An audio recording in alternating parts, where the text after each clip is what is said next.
Should be live. Oh damn! I ain't gonna say what I said. What? Why? Because we're It live was something now? about it was something about Shaq, Was it nasty? and it was kind of nasty. It was pertaining to last game and how quick he got to his phone. In this game, I don't think he wrote it. He might not get back to us for a couple days. I mean, you after ain't see the party? They are going I crazy on the court right now, bro. Yeah, I could see anything. But I told him take his phone at halftime in case they win, so he could go live after the win. I remember. Yeah. Yeah. Yo, you ain't see Quincy? He had the phone.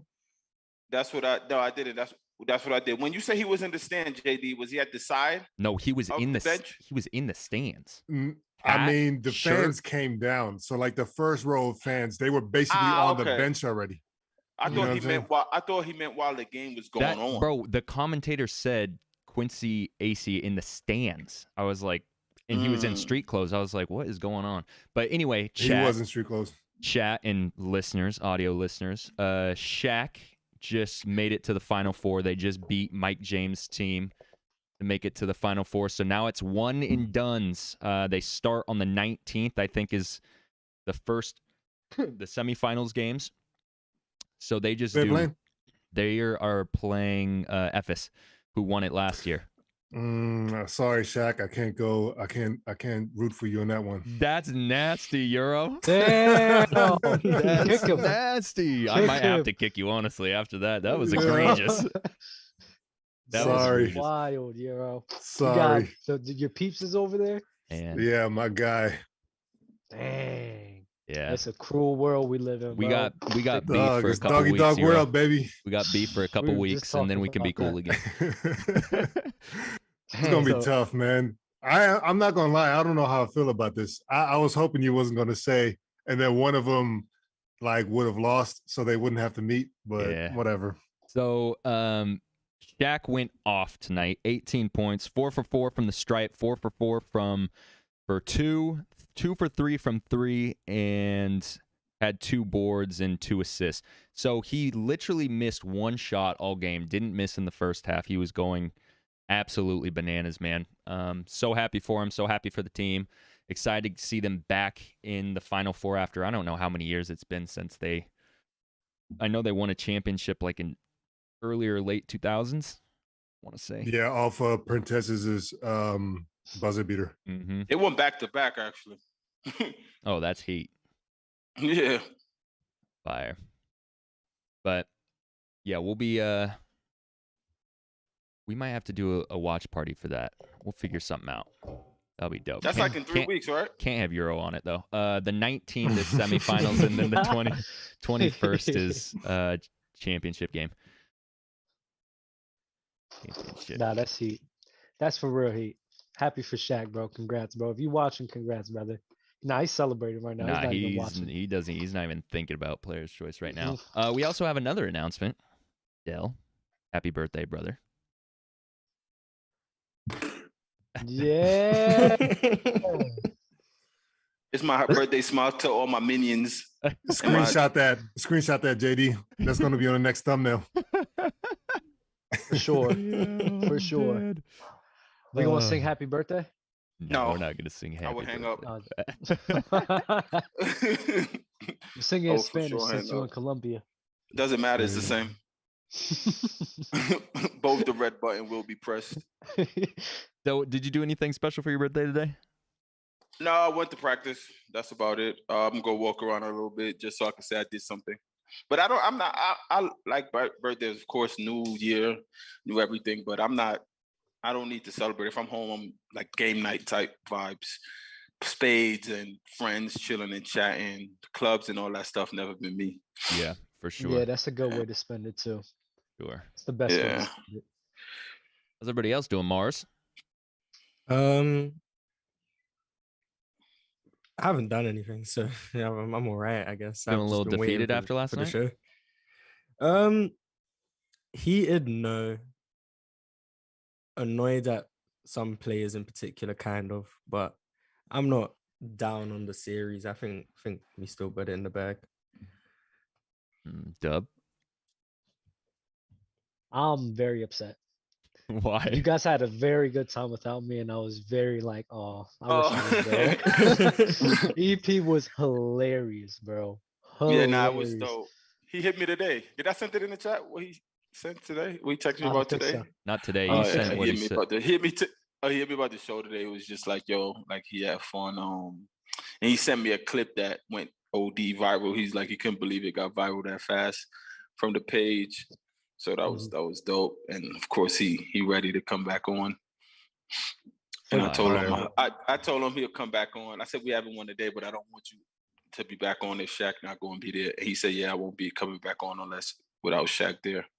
So, yo, I was watching it back, Dill, and when you was talking about, you know how everybody was like, yo, I got cooked by this person, that person, or whatever, and you said DeJuan Summers. I didn't even hear that when you said it, but when I was watching it back, and I was like, wow, I know this name. And then you said he played for Georgetown. I was like, oh, because we played Georgetown. Like, I think it might have been like my senior year or something like that. Yep. And it was him. I think, was Jesse Sapp on that team? Yeah, Sapp was there. Facts. Oh my God, bro. Patrick Ewing Jr., Roy Hibbert. I think Jeff Green was on that. I had to guard that, man. That was crazy. And then I think they had Austin Rivers' older brother on that team too. They had Austin, not Austin. Jeremiah Rivers. Jeremiah Rivers, right. And yeah, they bodied us, bro. It was bad. It was bad. So that was crazy, man. Small world. My favorite part of watching that, somebody called Mars, bro. Mars, that had me rolling. And the dude literally, I forgot what the topic was, but the main thing I remember is like, yo, JD, just get me off, bro. Scrippa, bro. Just get me off, bro. That was Scrippa. That was hilarious. Yeah, I didn't like that guy. I love that guy. That had me crying. Like, I was crying, Mars. Like, bro, trust me, crying. I was in my bed watching, like, just crying, bro. That shit had me rolling, bro. I've never seen somebody wanted to leave the call so quick. Yeah, I was dead. That was pure comedy. All right, man, let's talk about some NBA playoff basketball since we're here, I guess. Mars, let's talk about your Warriors. Let's talk about your Warriors. Monster game from Ja Morant last night to tie the series. 47, 8-8 stat line. Steph had a good game as well. 27, 9-8. Klay Thompson, to me, I texted you guys this last night. Klay Thompson looked just off. I don't know what it was. Mars, you said that he just hasn't had either game has been tough. What is it? Is it just a slump? Is it like, I mean, it's could be one of those things you just have no idea what's going on, of course, but I would say it's a slump in terms of he's missing some good looks from three, but he's taken some of the worst shots I've ever seen him take in terms of he's taken one-legged fadeaways off the wrong foot towards the baseline. He took a deep three from like 30 feet, 4 seconds into the shot clock because he made 1 free before. Like, he's taken just overall just some very bad shots. And if you're not making the easy ones, you shouldn't be taking the difficult ones. That's just how I see it, especially in games that are so close down to the wire. You shouldn't. It's like he knows he's playing bad and he's trying to overcompensate. And I think it's coming to the point where it's starting to hurt us overall in games, and I think he just needs to just take it back a bit, relax, take the shots he knows he can make, and then hopefully he can just get back to making the regular shots, and then we can see the Klay Thompson that we all know. So you think he's trying too hard to be the Klay Thompson that you know? Yeah, I think he's trying to be a Klay Thompson that he's not. I think he's trying to create his own shot, and like he's getting the ball and he's trying to attack so hard, and if he gets stopped, he wants to get his shot up, and he's just taking bad shots that have realistically no chance of going in. And that's what's A, driving down his efficiency, and B, just getting him even further out of his rhythm. If you're not seeing anything full and then you're taking even worse shots, it's just going to eventually it's going to bother you. Even a guy like Klay, who we know, like, I'm not going to say he's mentally weak, but eventually it does bother you when you're just seeing not everybody's that strong, especially when you just keep missing. I know what you mean by that. You're overall. I disagree with that take altogether. I 100% overall disagree with everything you just said. Yeah. But so Mars, do you think the Warriors' loss is because of Klay?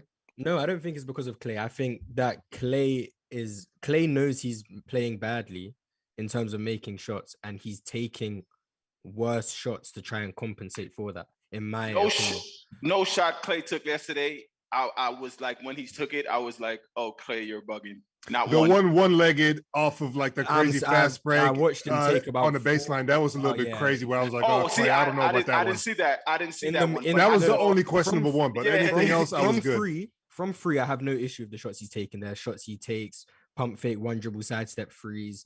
There was one pull-up free, it was a bit questionable, but it's Klay Thompson. He can take threes. It's within the 3-point line. That's where the shots that I'm seeing, I'm like, come on, Klay.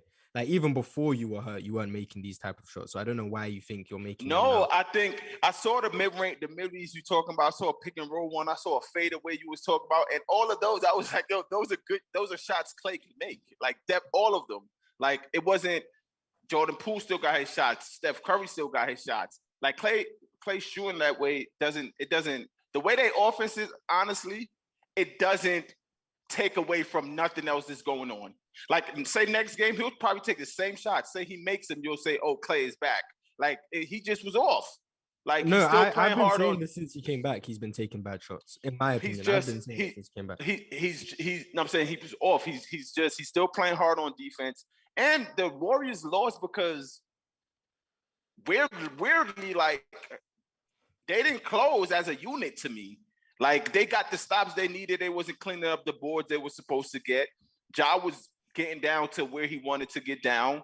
And the last possession where they wanted a good shot, I think they call it traveling on Klay, where that's the only one I could say. Klay usually just catch and shoot that. You pump faked it. That's the one probably. But other than that, bro. And to be honest, it just proves how good the Warriors is to me while I was watching that game. Klay's playing horrible. Steph didn't shoot that well from the three. Jordan Poole didn't shoot that well. It took 47 points from Ja Morant and doing all that stuff for them to still win like that. And I'm like, now y'all going back to Golden State. If they have a 15% better Steph and a 15% Klay, they win by 12 points. Yeah, that's why I'm confident. I don't think Memphis have a chance. Like, these are the two games based on how everything unfolded in terms of Draymond getting ejected. And in this game, we were terrible from free. I don't know what we shot. I think it was like we made 6 threes as a team. And the point differential, I think, is we're down by 4 overall, but we lost by 5 in this game.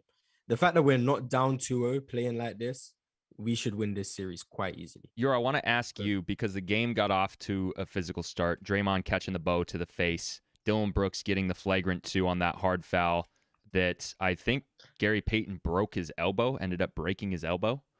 Yeah. And I think it was after the first quarter. When did that happen? First quarter? After the first quarter? First 3 minutes. So EP was first 3 minutes. They interviewed Steve Kerr after that first quarter. Yeah. He said it was a physical. He said, this isn't physical. That's dirty play. Curious to hear your thoughts on Steve Kerr's comments, and are the Memphis Grizzlies playing dirty, or did they play dirty in that second game? I think the NBA and the game that is being played in general today is very hard. Like, I don't know what to make of it, to be honest, man, because the refs are a certain way, and I don't think the refs and the players are in sync. You know what I mean? So when Draymond first came out and said, you know what, this is playoff basketball, I'm crazy enough and dumb enough to believe that, we can be a little bit more physical and the refs is going to, let it play. Like, what does that look like these days? Because the refs were allowing the players to play a little bit, but then some of the ticky-tack stuff, they're going crazy. I just don't know what to make of it, honestly, man. Everything is case by case now.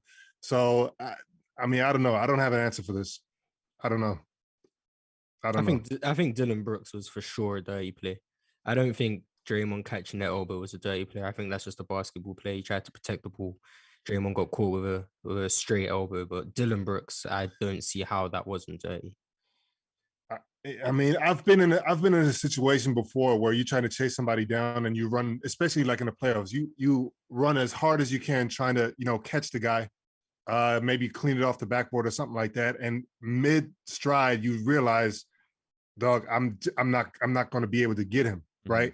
And you are on collision course and you try to like move to the side, but you just can't because your momentum and everything like that. I'm not trying to make excuse, but it very well could be because I didn't see it like live. I just saw the replay and I saw the baseline view, and it didn't look like he like yanked him, like Draymond yanked Buddy the other game. He didn't. He just smacked him in the head like with a To lot me, of force. to me, that's a hard foul. It was just super unfortunate. Right. You know what I mean? And I think a flagrant should have been called. If you want to say flagrant 2 already, that's fine or whatever. You can flagrant 2 somebody and it not be a dirty play also, So I don't know, man. I just don't know. Like I said, I didn't see it live. I wasn't there to like really, really get what actually happened. So I can't really answer that, even though I just said a whole bunch of shit. Yo, so that was Slim just called me. That was him and my man Danny. He just called me on the phone. I was about to put it on the joint. He was like, "Your man was cooking tonight. It looked like he can't shoot a lick." He said he looked like he can't shoot a lick, but he was cooking tonight because he in Greece and my man. So they had dinner. He just called me to say happy birthday, and he was talking about Shaq. I was about to put it on the show if Shaq was here, but he'll be all right. That's funny as hell. Why you ain't asking me when he coming on?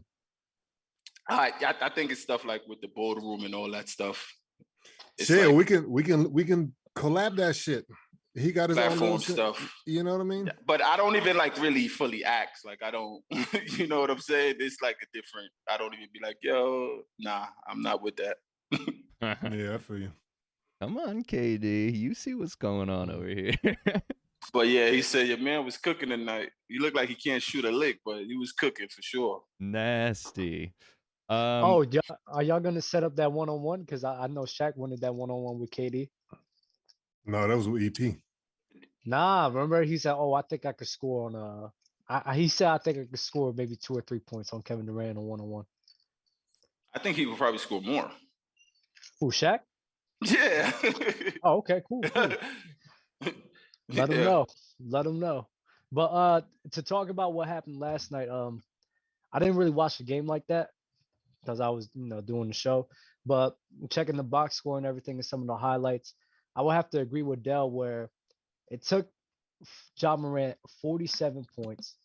Clay didn't play that well, and they only won by 5.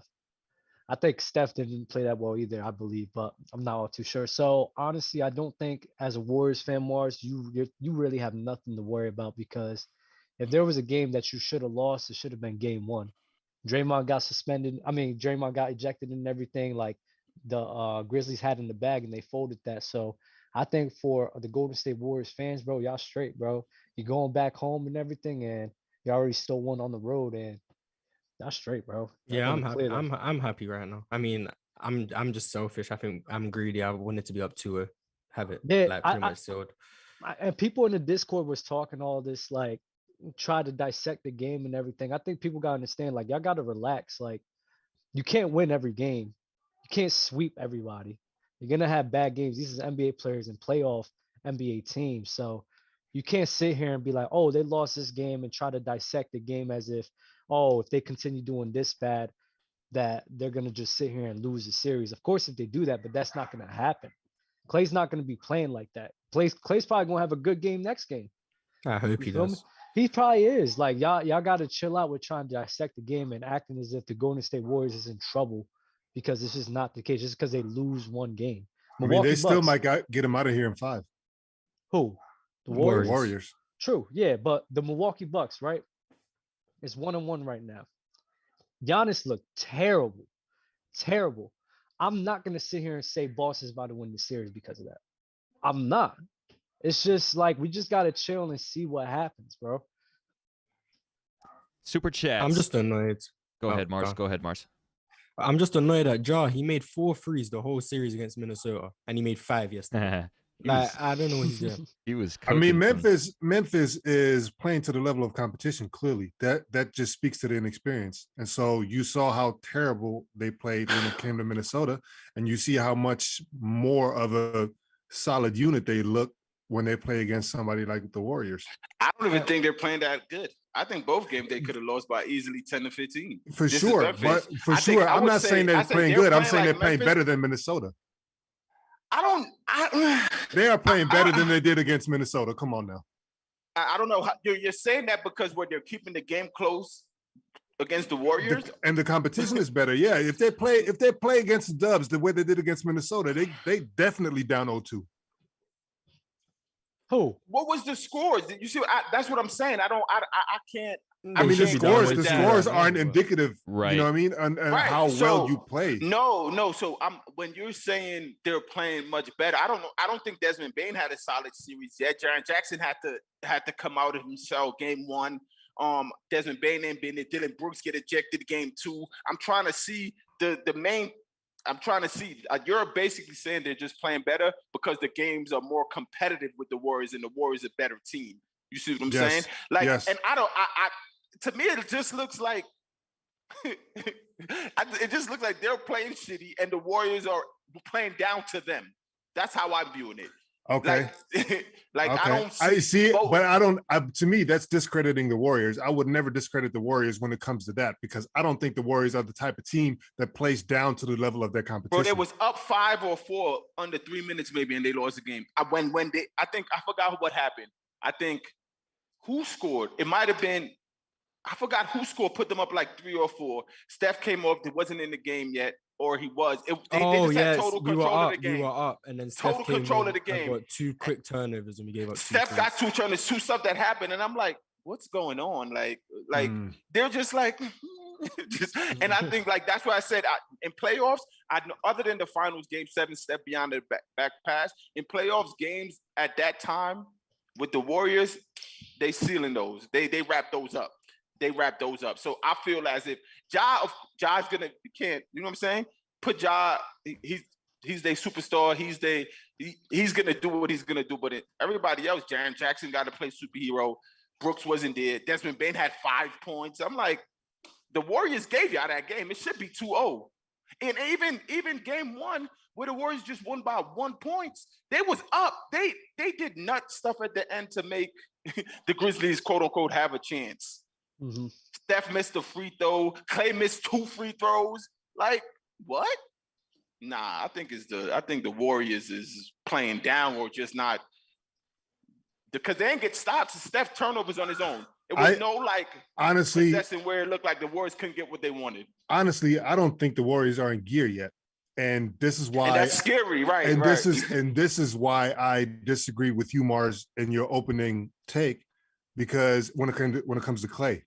And I also said before Clay came back, we don't know if this is going to work with Clay now back in the lineup. You see what I'm saying? And this was what I was alluding to.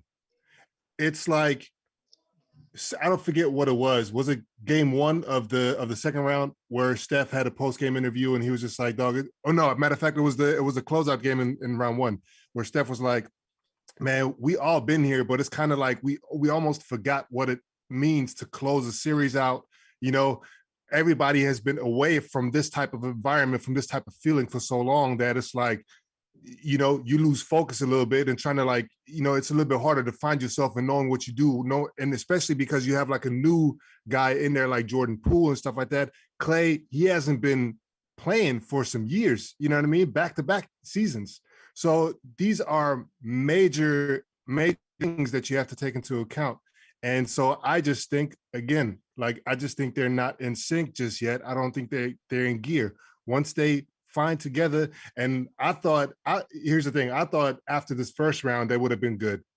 But if it takes them, however long it takes them, and they still advance, good for them, man. Like, I still got them going deep in the playoffs. I like that you said that, but I think the Warriors are in gear, but I just think that guys, like, they have a tough road ahead of them. Like Phoenix Suns and Golden State Warriors, I don't care what y'all say, that could go to 7. I think Phoenix might win that. That's my opinion. Phoenix aren't even going to go to the next round. Mavericks are about to bounce them. They're about to bounce them. Mavs is not doing that. I promise you. After the last game, my buddy actually DM'd me, and he goes, "Serious thoughts on the series," because he was at the game. He saw that I was talking on social media, whatever. And he's like, "Serious thoughts." I go, "No bullshit. Bias aside, I think the Mavs take this to 6 or 7 games." I even tweeted that too, because I said Mavs in 5. But in all seriousness, I think that this series goes to 6 or 7 games, and I think that the Mavericks take it. I do not think that they have an answer for Luka Doncic. Jalen Brunson is a guy who we've seen already in these playoffs can step up. Spencer Dinwiddie hasn't even done anything in the playoffs yet. Maybe one game. He's a guy who can step up. You have Maxi Kleber, who's not missing right now. The Mavericks have pieces right now that the Suns can try and throw whatever they want at Luka Doncic, but it doesn't matter because they're not going to stop him. And then when everyone else is clicking, they're going to rout them. I promise you. I don't think no. I think I have Mavs in 6, but I don't base it on nothing JD says because every facet of the game changes. You know what I'm saying? Like every game's gonna be different. You know, like that's why. Like one game you say Spencer gonna play good, then somebody you just named is gonna have a horrible game. But I think Luka's that great, he probably could steal your road game. And if they take your home court, they should win. You see, and this is so everybody up here has the Mavs beating the Suns. Are we serious right now? 7 out of you have the Mavs in 7. I have the Mavs. It has Mavs. Everybody in here has the Mavs? No.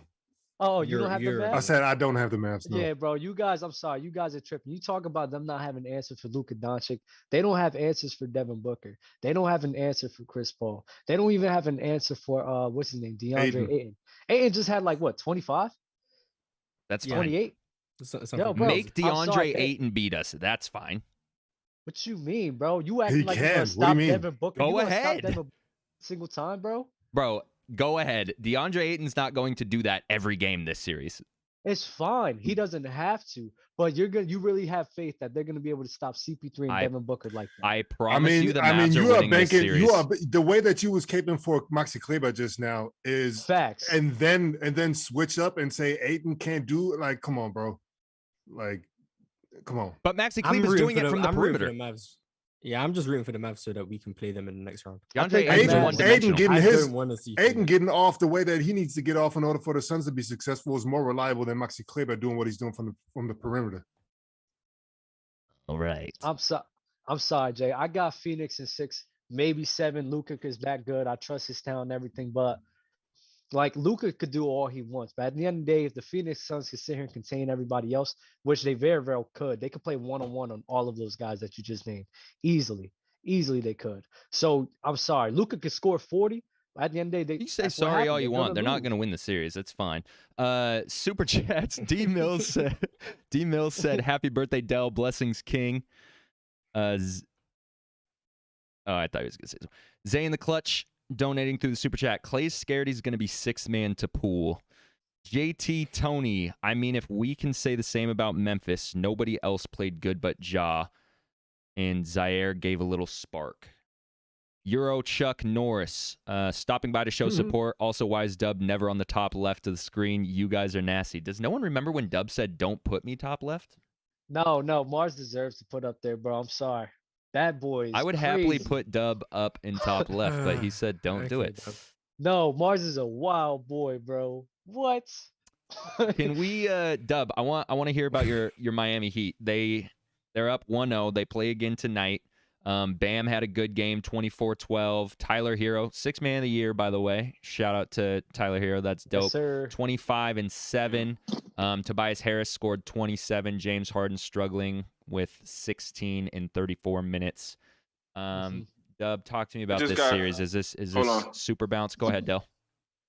In August, if I go to this, I just got an invitation to Draymond's wedding. So in August, if I go, I'm gonna play his choice at the wedding. No. I promise just you. Cycle We just people through. Just start cycling people through on the cam. I promise you. At the reception or whatever people's dancing, I'm going play his choice live if I make it. Because Melissa is due around the time, but we just got the invitation just now. Are you talking about on Instagram? Or are you talking about on show? Whatever you be sending. Fire. That's fire. Sorry, Dub. Go ahead. Della's gonna go off in the middle of Dre, exchanging vows and shit. How are you not gonna say that?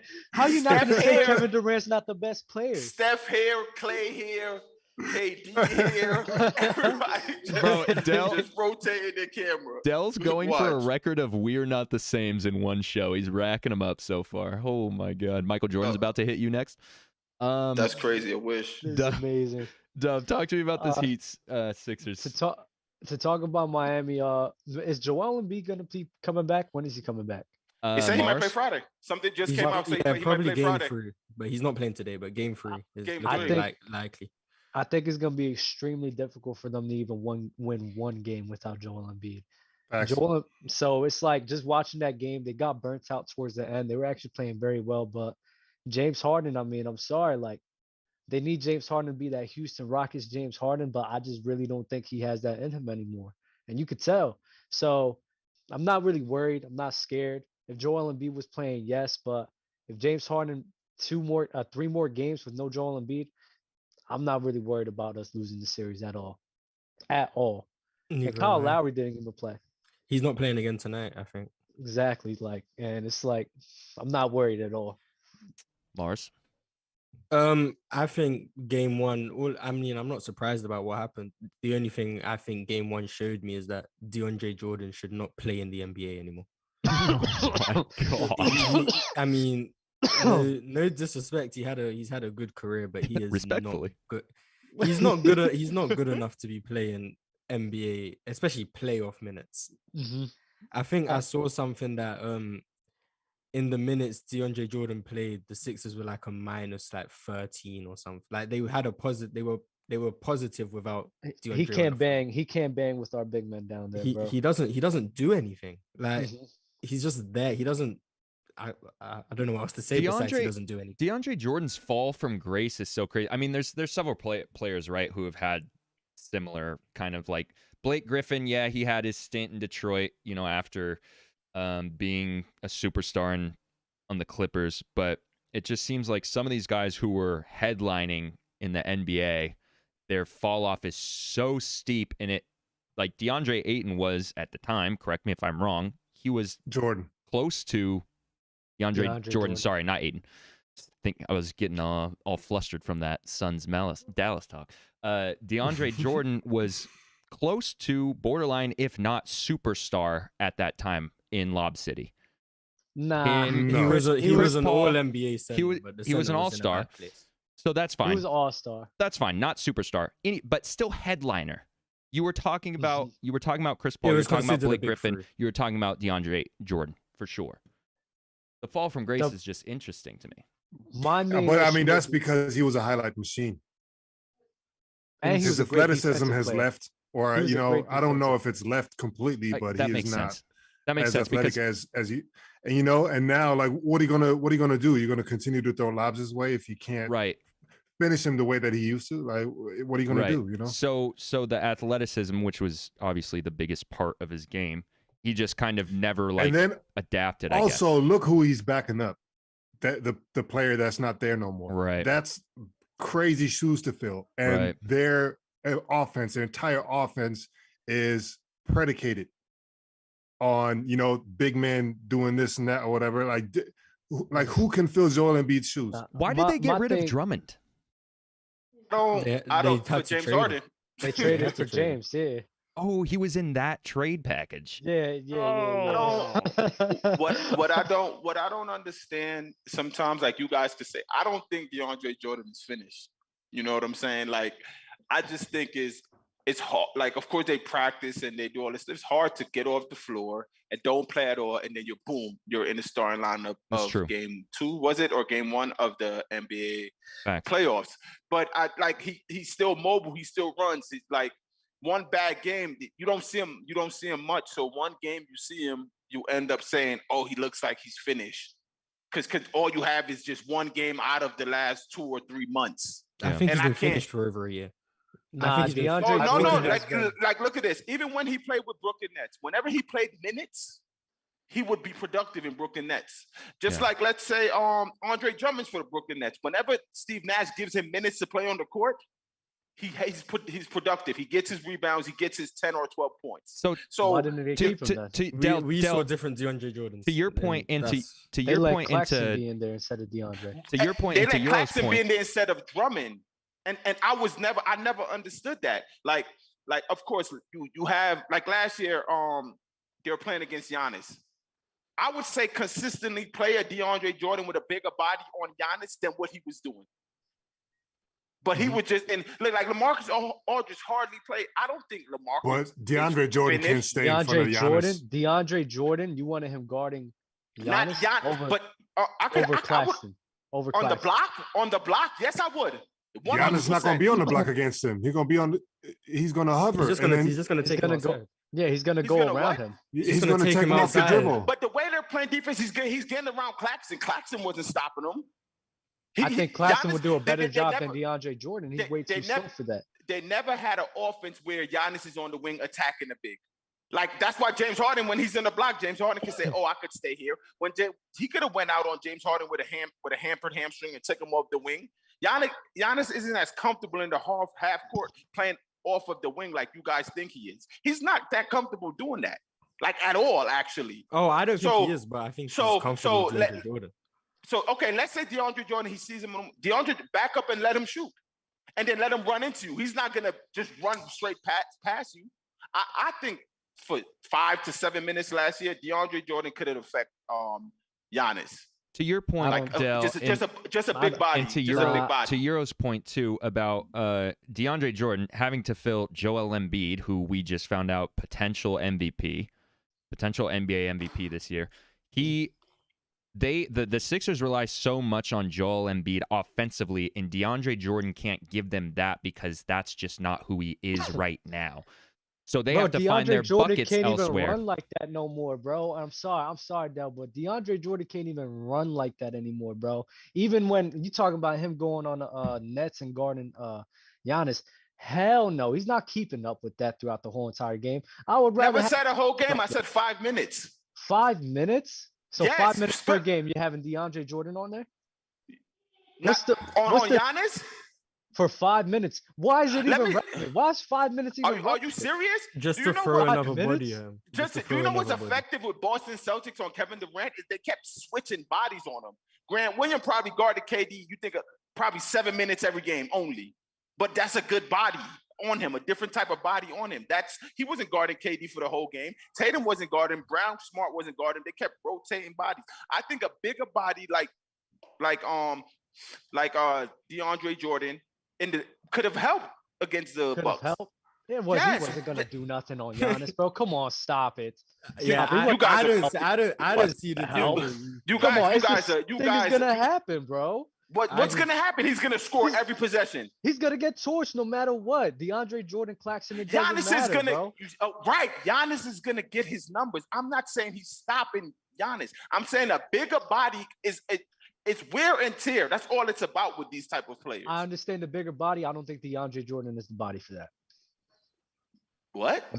I see the bigger body, but DeAndre Jordan just isn't that guy, bro. I don't care. The 5 minutes isn't gonna change. Him being there for 5 minutes doesn't change anything for me. He just doesn't. Why doesn't it? Because what? Because it's DeAndre Jordan. Yeah, I think it's just bad. So DeAndre played tonight, right? Say he has 20 and 10. Now he could. I thought he was bad since he was on the Lakers. Like, he's been bad for a very long time. There's a reason he's been in and out of lineups, bro. Yeah, I don't know how he's still around. Like, good for him. You said it. So I think people are just giving up on him. He hasn't had no consistency in wherever he's played, and I don't think it's because what he's doing on the court. Because it started last year, DeAndre Jordan was having solid numbers. As the years went down, your minutes went down. People look at you as like you're a has-been. Like all the players that's in the NBA league. Look at Isaiah Thomas when he was, you're a has-been now because the league's not playing you. You look at Lance Stevenson, you're a has-been now. It's not even a has-been for DeAndre. That's what it is. His main thing with DeAndre. He's not getting minutes. So the amount of time you're seeing him, if he plays bad, it just proves to your point. I feel if he's on a team that gives him consistent minutes and play like 16 to 20 minutes, he will produce consistently. The main reason people got DeAndre Jordan, mainly the athleticism, defense, and rebounding. He can't even defend like that no more. So you're not saying you're basing it on the one time you see him. It's not the one time. It's been like this for. Yes, it's been like this for a few years now because he's been in and out of rotations. But at the end of the day, people get DeAndre Jordan for what? Probably a backup defensive big. He's not producing that anymore. Do you think Claxton plays defense? Hell no. I would rather have Claxton over DeAndre though, Why? because I just trust Claxton more. At what? The free throw line? Where? Doing a lot, just doing a lot more. Finishing for sure. Bro, Finishing- Claxton is a little sus finishing too. You think Claxton is a better finisher than DeAndre Jordan? Right now, yeah. I would say it's pretty I'm close. sorry. and if it's close, I'm gonna go with the experienced DeAndre Jordan and Brandon Knight. I think I'm still taking Nick Jordan Claxton for obvious Did you say reasons Brandon as Knight? he's younger, but Because of the dunk. wow. I think I agree and disagree with Dell on this. Like looking at the perspective of he's obviously not getting a lot of minutes, so what do you expect? But at the same time, I don't know. It's a tough one. But it's not. I'm not saying you guys are totally wrong, but to cast off someone based on you see him once every 3 months is very difficult. For sure. That's what I'm not gonna do. I didn't go that far. I didn't say that. Because like I watched him on the Brooklyn Nets. Like you could say, oh, you've been feeling like that since the Lakers. In the Lakers, he didn't play that much. When I'm watching him on the Brooklyn Nets last year, bro, in the beginning of the year, even whenever he gets minutes, he produces. Andre Drummond, whenever he got minutes this year, he produces. But then he just but this is what I said though. I was like, look who he's backing up. You know what I'm saying? Like he has to fill Joel Embiid's shoes. Like that's crazy. Exactly. Like that's a crazy expectation to put on him. Right. Even Al Horford, before he went back to the Boston Celtics, when he was at OKC, people was talking Al Horford is finished, Al Horford is old, Al Horford is this. Now he's back on a system where he's energized and he's playing minutes. Now Al Horford is playing a good 3 minutes. Bing bong. Well, I feel like anytime Dell is really starting to cook, the Wi-Fi is just I get what Wi-Fi hates him. I get what Dell's saying, bro, but I just don't think that DeAndre's got it, honestly, bro. I mean, it's just I don't think he's honestly Mars. I'm not gonna go as far to say he'll be out the league, but no, he won't. I just don't think he's like. I just you just come don't from think he's like that, y'all bro. have the same argument. I just coming from two different angles, and y'all don't meet in the middle. You know what I'm saying? Dell is basically defending this guy all the way. You know what I'm saying? There's like, yo, you can't just completely just trash this guy or whatever, which I don't believe that you're actually doing, Dub, but you are coming from the other side of the spectrum where it's like, dog, he ain't really all that, so I won't put all my eggs in that basket. You know what I'm saying? So exactly. Welcome back, Dale. Yeah. Thank you. I'm not putting my eggs. I don't know if me or Dub, but I wasn't putting my eggs in the basket. You could say I was saying Dub. Right. You could say you're slander for DeAndre Jordan, but I think people just cast people off based on what they're seeing and like, oh, he's not playing. Sure he's not playing, so now he's not good. You know what I'm saying? Like now, like for your team, Dub, look at Duncan Robinson. Yeah, I know. Duncan Robinson now is just riding the pine, and people are talking about he plays one game, he goes 0 for 8. A lot of people, I see it on Twitter, I see it on the gram. Duncan Robinson is finished. Finish how? No, where? You not. think that man exactly? You think that man still can't shoot? I think that's a little bit different because Duncan Robinson is a pure specialist. You know what I'm saying? No, but I'm saying in the point of he's not playing no more. So when he get this one off to get in the game, he gotta make his shots now. It's about rhythm. Let me ask you that. Duncan Robinson isn't in a rhythm. He's probably saying the same thing about DeAndre Jordan as well. And I can agree with you in some ways, Dale. But at the end of the day, when I'm looking at DeAndre Jordan, it's just not there for me. I wouldn't say to get him out the league. I wouldn't say to get him out the league, though. But let me ask you a question. I don't think he's like that. Who do you think is better right now, right? JaVale McGee or DeAndre Jordan? JaVale McGee or DeAndre Jordan? Yeah. You know you're going to say JaVale. Don't even think. I'm not going to lie. Like you're going to say JaVale. Why? JaVale is thinking about this.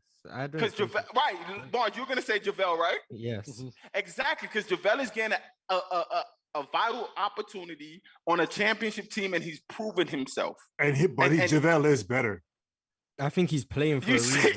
No, he's better. I think he can move a lot quicker. He can defend better. He's quicker. He's quicker. He's quicker and he's faster. He can, laterally also. He can defend better. I don't know about laterally. I do not know about laterally. Yes, especially laterally. With either of them, I don't know laterally to what you're saying. I would put them on the same par. Laterally. I mean, side to side. I mean, if he gets caught on the island with whoever, Campbell Walker, I don't care. You know what I'm saying? JaVale, would say JaVale McGee has a better chance of stopping that one. Okay, but you could say that, but most people are gonna say JaVale McGee now because you guys are seeing JaVale with that opportunity. Not because JaVale is just doing. DeAndre Jordan has a great opportunity. Because I would have been said JaVale McGee for a long time. I was always very high on JaVale McGee. Yes. For a long time, you would take JaVale McGee over the. All right, then. You know, how long? DeAndre Jordan was a first team All NBA center. Okay. Wait, like first team on the Clippers? First team. Even on the Clippers? Yeah, it was obviously on the Clippers. He was. And so what? He's talking to Euro. No, like I'm at asking the question because I don't know when was he first team? No, I'm talking about DeAndre Jordan on the Clippers. Like you would have took JaVale. Or you talking about when JaVale? No, but that's not. But to me, that's beyond a long time. Like you know what I'm saying. How long has it been since DeAndre Jordan been on the Clippers? That's true. And that's exactly what we're talking about. We're talking about that drop off, right? We're talking about who people think DeAndre Jordan was back then and who he is now. There's a difference. And what I'm saying is who JaVale McGee was back then when, we were talking about the Sacramento situation and who he is now. He is still a key piece to a championship caliber team. Right. I don't see a scenario where DeAndre Jordan is saying if DeAndre Jordan was in the same position JaVale, then he'll be doing the same thing. That's what I'm saying. And I've been loving JaVale since he was with LA, the Lakers, and doing all that stuff. Love him, helped him big time. I'm just saying if he had the same opportunity with that team, with that foundation, what's going on, he'll be doing the same thing. That's just all I'm saying. All right, let's move on. I disagree. Yeah, let's move on to the Celtics versus Celtics until he got 15 and 20 tonight. And then everybody thinks no. I still wouldn't think that. But let me ask you though, like who do you think is a squad where DeAndre Jordan would gel like real in a position Phoenix Suns? I think if he played with Phoenix, he could do what JaVale is doing. I think JaVale is gelling amazingly. I think JaVale plays better defense. I don't think DeAndre could do that. Yeah, I don't see DeAndre Jordan. I'm sorry, Dale. I'm sorry. And I don't think DeAndre Jordan was bad was he on Dallas? I don't think he played bad. I don't. I don't think he was good. But maybe I'm a DeAndre Jordan hater. Who knows? All right. Moving on. Moving on. Celtics Bucks tied 1-1. Jason Tatum, Jaylen Brown combined for 59 points and 14 assists. 14 assists. Giannis struggled in the first half, came back and scored like 28, I think, but went 11 from 27 for the game. Do you think that Giannis, this is going to be a trend for this series? Does he struggle this entire series? Mars, I wanted to ask you because I think you're the biggest Giannis supporter on the panel. That was a crazy head snap. Wow. No, because I was reading the doc. I was gonna say I don't think Giannis shoots 30-40%, whatever, but I do think he's not gonna be his regular, whatever his efficiency is, regular efficiency against the Celtics defense. I just think they're too good defensively to expect that from him. I think the second half was pure empty stats. They had no chance of winning the game. It was pure empty stats, but I do think he noticed Boys, something. You gotta stop that, bro. Was it?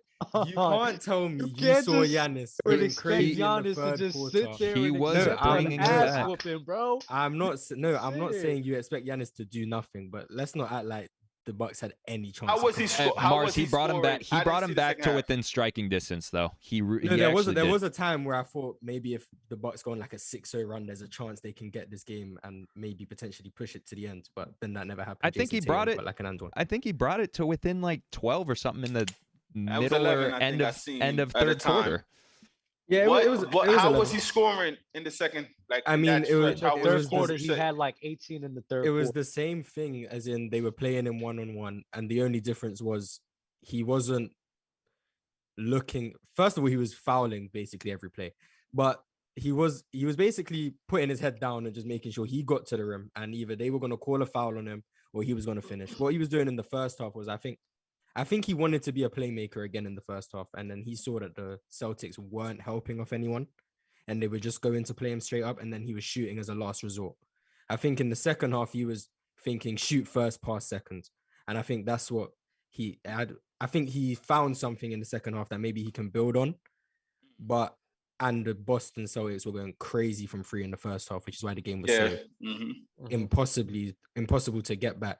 But I don't think Giannis goes 11 for 27. I don't think that's a trend, but I think him being less efficient than usual is a trend.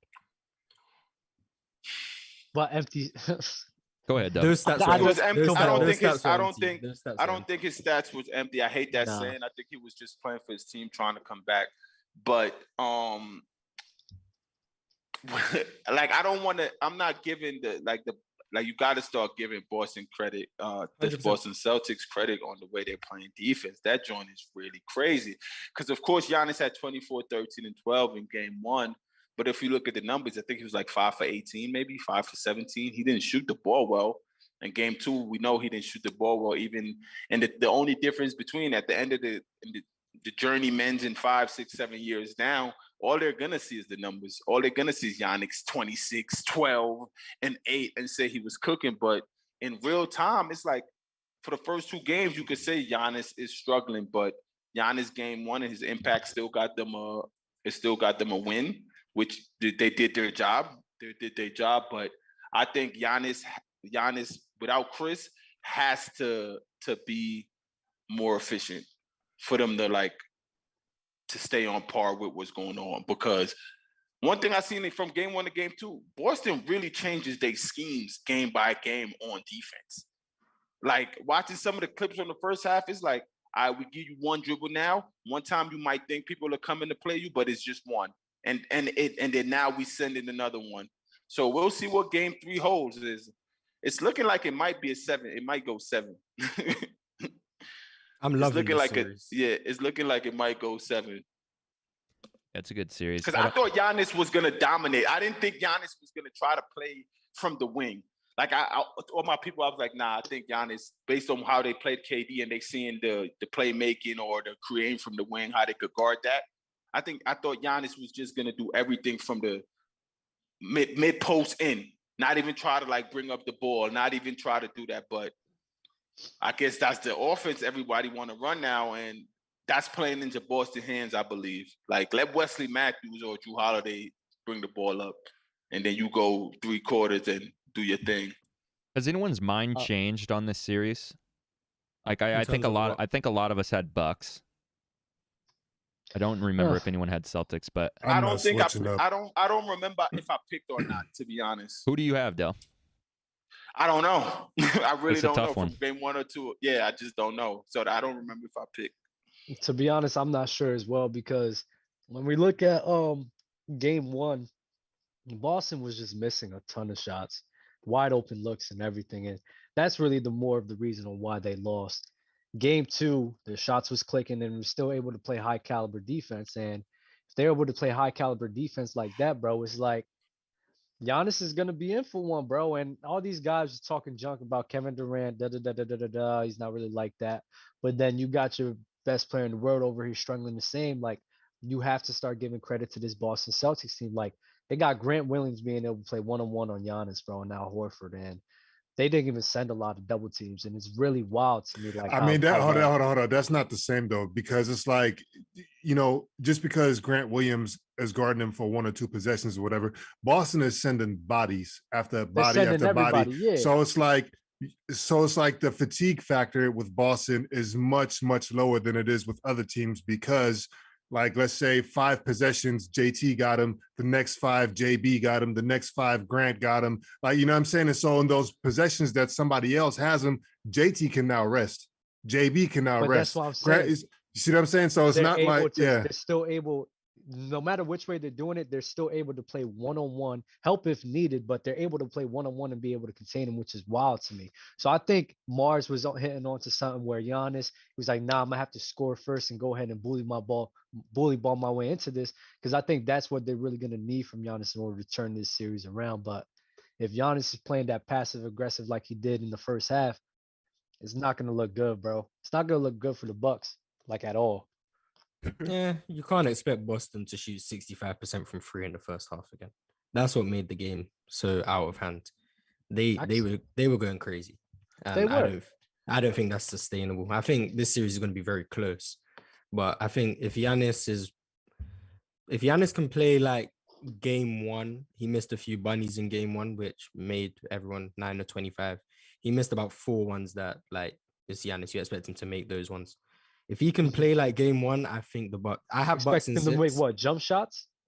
No, he talking wasn't. about jump shots? He hasn't been making jump shots all playoffs. And Oh, the okay, issue- okay. And free throws. Giannis in the playoffs doesn't make free throws. That's my issue with him.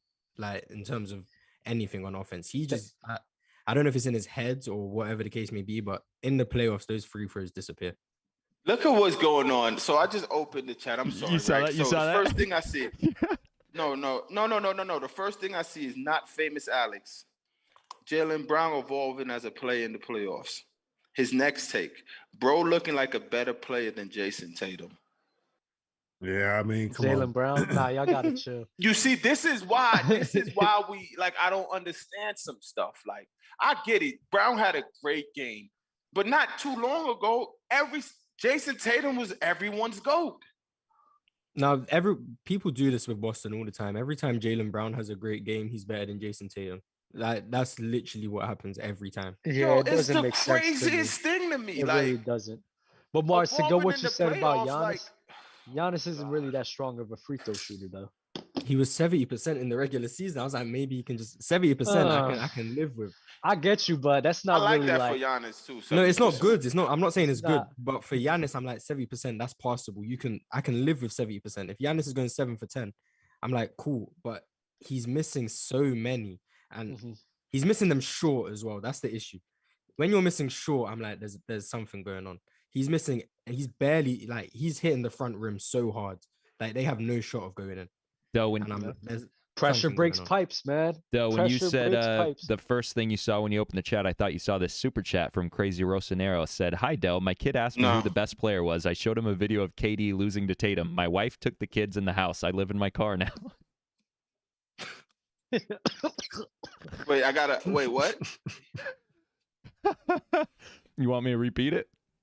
Please, because you're laughing. I want to laugh too. Crazy Rosanero said, "Hi Del, my kid asked me who the best player was. I showed him a video of KD losing to Tatum. My wife took the kids and the house. I live in my car now."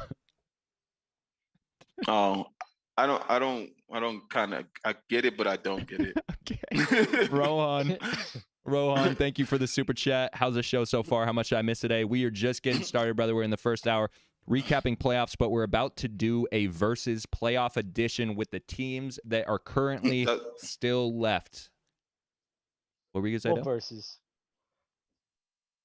A team versus. We're doing a team versus. So we have Bucks, Celtics, Suns, Mavs, Warriors, and Grizzlies. The categories are star power, offense, defense, depth, unselfishness, toughness / grit, coaching, and better overall. We're going to go in order. We're going to go Mars, Dub, Charger. Euro, Del. Starting with you, Mars. Star power. Is this for all three or just one at a time? What do you mean? Do I say, for example, Bucks, Suns, Warriors, or just Bucks? One of the, what is it, 6 teams? Or so one of the 6 all combined. 6. Oh, Am I tripping? I thought it Philly was and for each Miami. series. We also have Philly and versus Miami. We also Nah, have that's a wash, bro. Sixers We all know who's winning that series, and even the haters. Yeah, Philly and 5.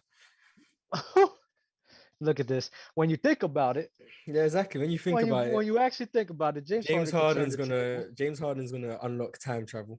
Go back to get the hell 2018. out of here, bro. Just what? apparently I can't do math. There are 8 teams in the playoffs still. Okay. So what we're going to do is you're just going to give one of the 8 teams for each category. Does that make sense? Yeah. Okay. So it's just like a player versus, but obviously there's more teams involved. So, star power. Warriors. Dub. This is all the teams, right? All the teams in the playoffs that are left in the playoffs. Can we say whatever, like if there's a team that's already mentioned, can we say that team? Yeah, this is just a versus. All right. I guess I'll go with the Warriors. Euro. I'll be different. I'll go Ja and his dad. Got a T. Dale. Star power. You gotta go, Steph. I'm trying to maybe James Harden a little bit, but you gotta go, Steph. For sure. I just try to be different, but whatever. Yeah. Should have said Miami. That would have been a good one. Yo, you hater. Offense, Mars. We got Victor Oladipo. He used to be an all-star. Okay, buddy. Offense. Offense. I'm gonna go with the Warriors again. Euro or dub. Offense. No, I'm not doing it. I'm gonna pick I'm gonna pick the Warriors. Warriors. Same. Defense. I slept on Phoenix there. I love Phoenix offense. I wanted to pick Phoenix. I wanted to pick them as well. I slept on Phoenix. How about we pick what we really want to pick? No. Picking... I slept on Phoenix there. No, but like I still think it's Warriors, but Phoenix. I think they're a close second. Right, I should have thought a little harder. Pause. That's why I'm saying that. But at the end, I would have went with Warriors as well. Yeah, but I'm saying I just slept on Phoenix there a little bit. Like I picked too easy for my liking with that out there as well. That's all I'm saying. I feel you. JD done left. JD did leave. He has returned. Did you do defense? No, we were. You didn't say nothing. My bad, bro. My mouth was like dying. Defense, Mars. Whoa. No, that's no pause. He's good. Defense, I think you gotta go Boston. Nah, I'm gonna stick with Miami. Definitely Boston. Yeah, I'm gonna go Boston as well, based on what I've been seeing. I like Warriors defense too, though. But I'm gonna go Boston. Mavs. I like a lot of these teams' defense. Yeah. Depth. This is good. This is very good. No, it's not. No, I think this is an easy one. I don't know if for me, I don't know if y'all gonna get my answer. I'm not saying the Heat, Dub. What? I'm not. That's saying my. I am. That's tripping. You guys are tripping. Like you guys are tripping. I am. I'm for sure saying Miami. Definitely. You could look down all that list on your little basketball reference, Mars. No, I'm looking at the teams on the dock and I'm trying to think of each team, and I'm just trying not to pick Miami. You know the answer, bro. If you think about it, Jonathan Kuminga's crazy. You're being gross. Let me take the Warriors. Let me take the Warriors. Nasty man. I like the Warriors too. Exactly, the Warriors. Miami. I'm Miami here as well. When you got Duncan Robinson not playing in what he's Exactly. like he ain't again on. I'm going. Bro, Miami. they got either Steph or Poole coming off the bench. Yeah, that's crazy. Got Victor Oladipo. Stop. They got Kayvon Looney coming off the bench. Listen, man, the punch that either one of them is bringing is a bigger punch than whatever bench that Miami got. I don't That's care what I'm what basing it off starting of. five he throw out there. Looney is off the bench even when he starts. That bench is ridiculous, bro. Your bench is all right. Unselfishness, Mars. Warriors. Miami. Warriors. Miami.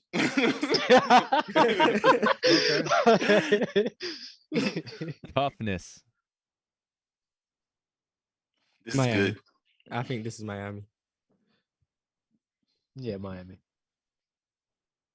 I think I'm going with yours. Oh, Memphis. Wow. I'm going Boston. I wanted to pick Boston. I wanted didn't to want pick to pick Boston. I Boston. didn't pick Boston. I'm going Boston. Coach. I thought Euro was going Boston. That's crazy. why you ain't liking the Memphis pick? I don't think they're tough at all. I think they're fake. I think they're fake tough. In my I think opinion. they're front running showboaters 100%. For sure. Yeah. Oh yeah, you did say that. Okay. All right. Coaching, Mars. Damn. This is a good one. J-Kid. Only two answers. I don't know about it. I mean, there's two that is definitely not. Philly is one of them. I can give you three off rip. I could give you three in my head too, or it's top three That for me. oh, okay, top three. Yeah, I've got a top three. Just pick one.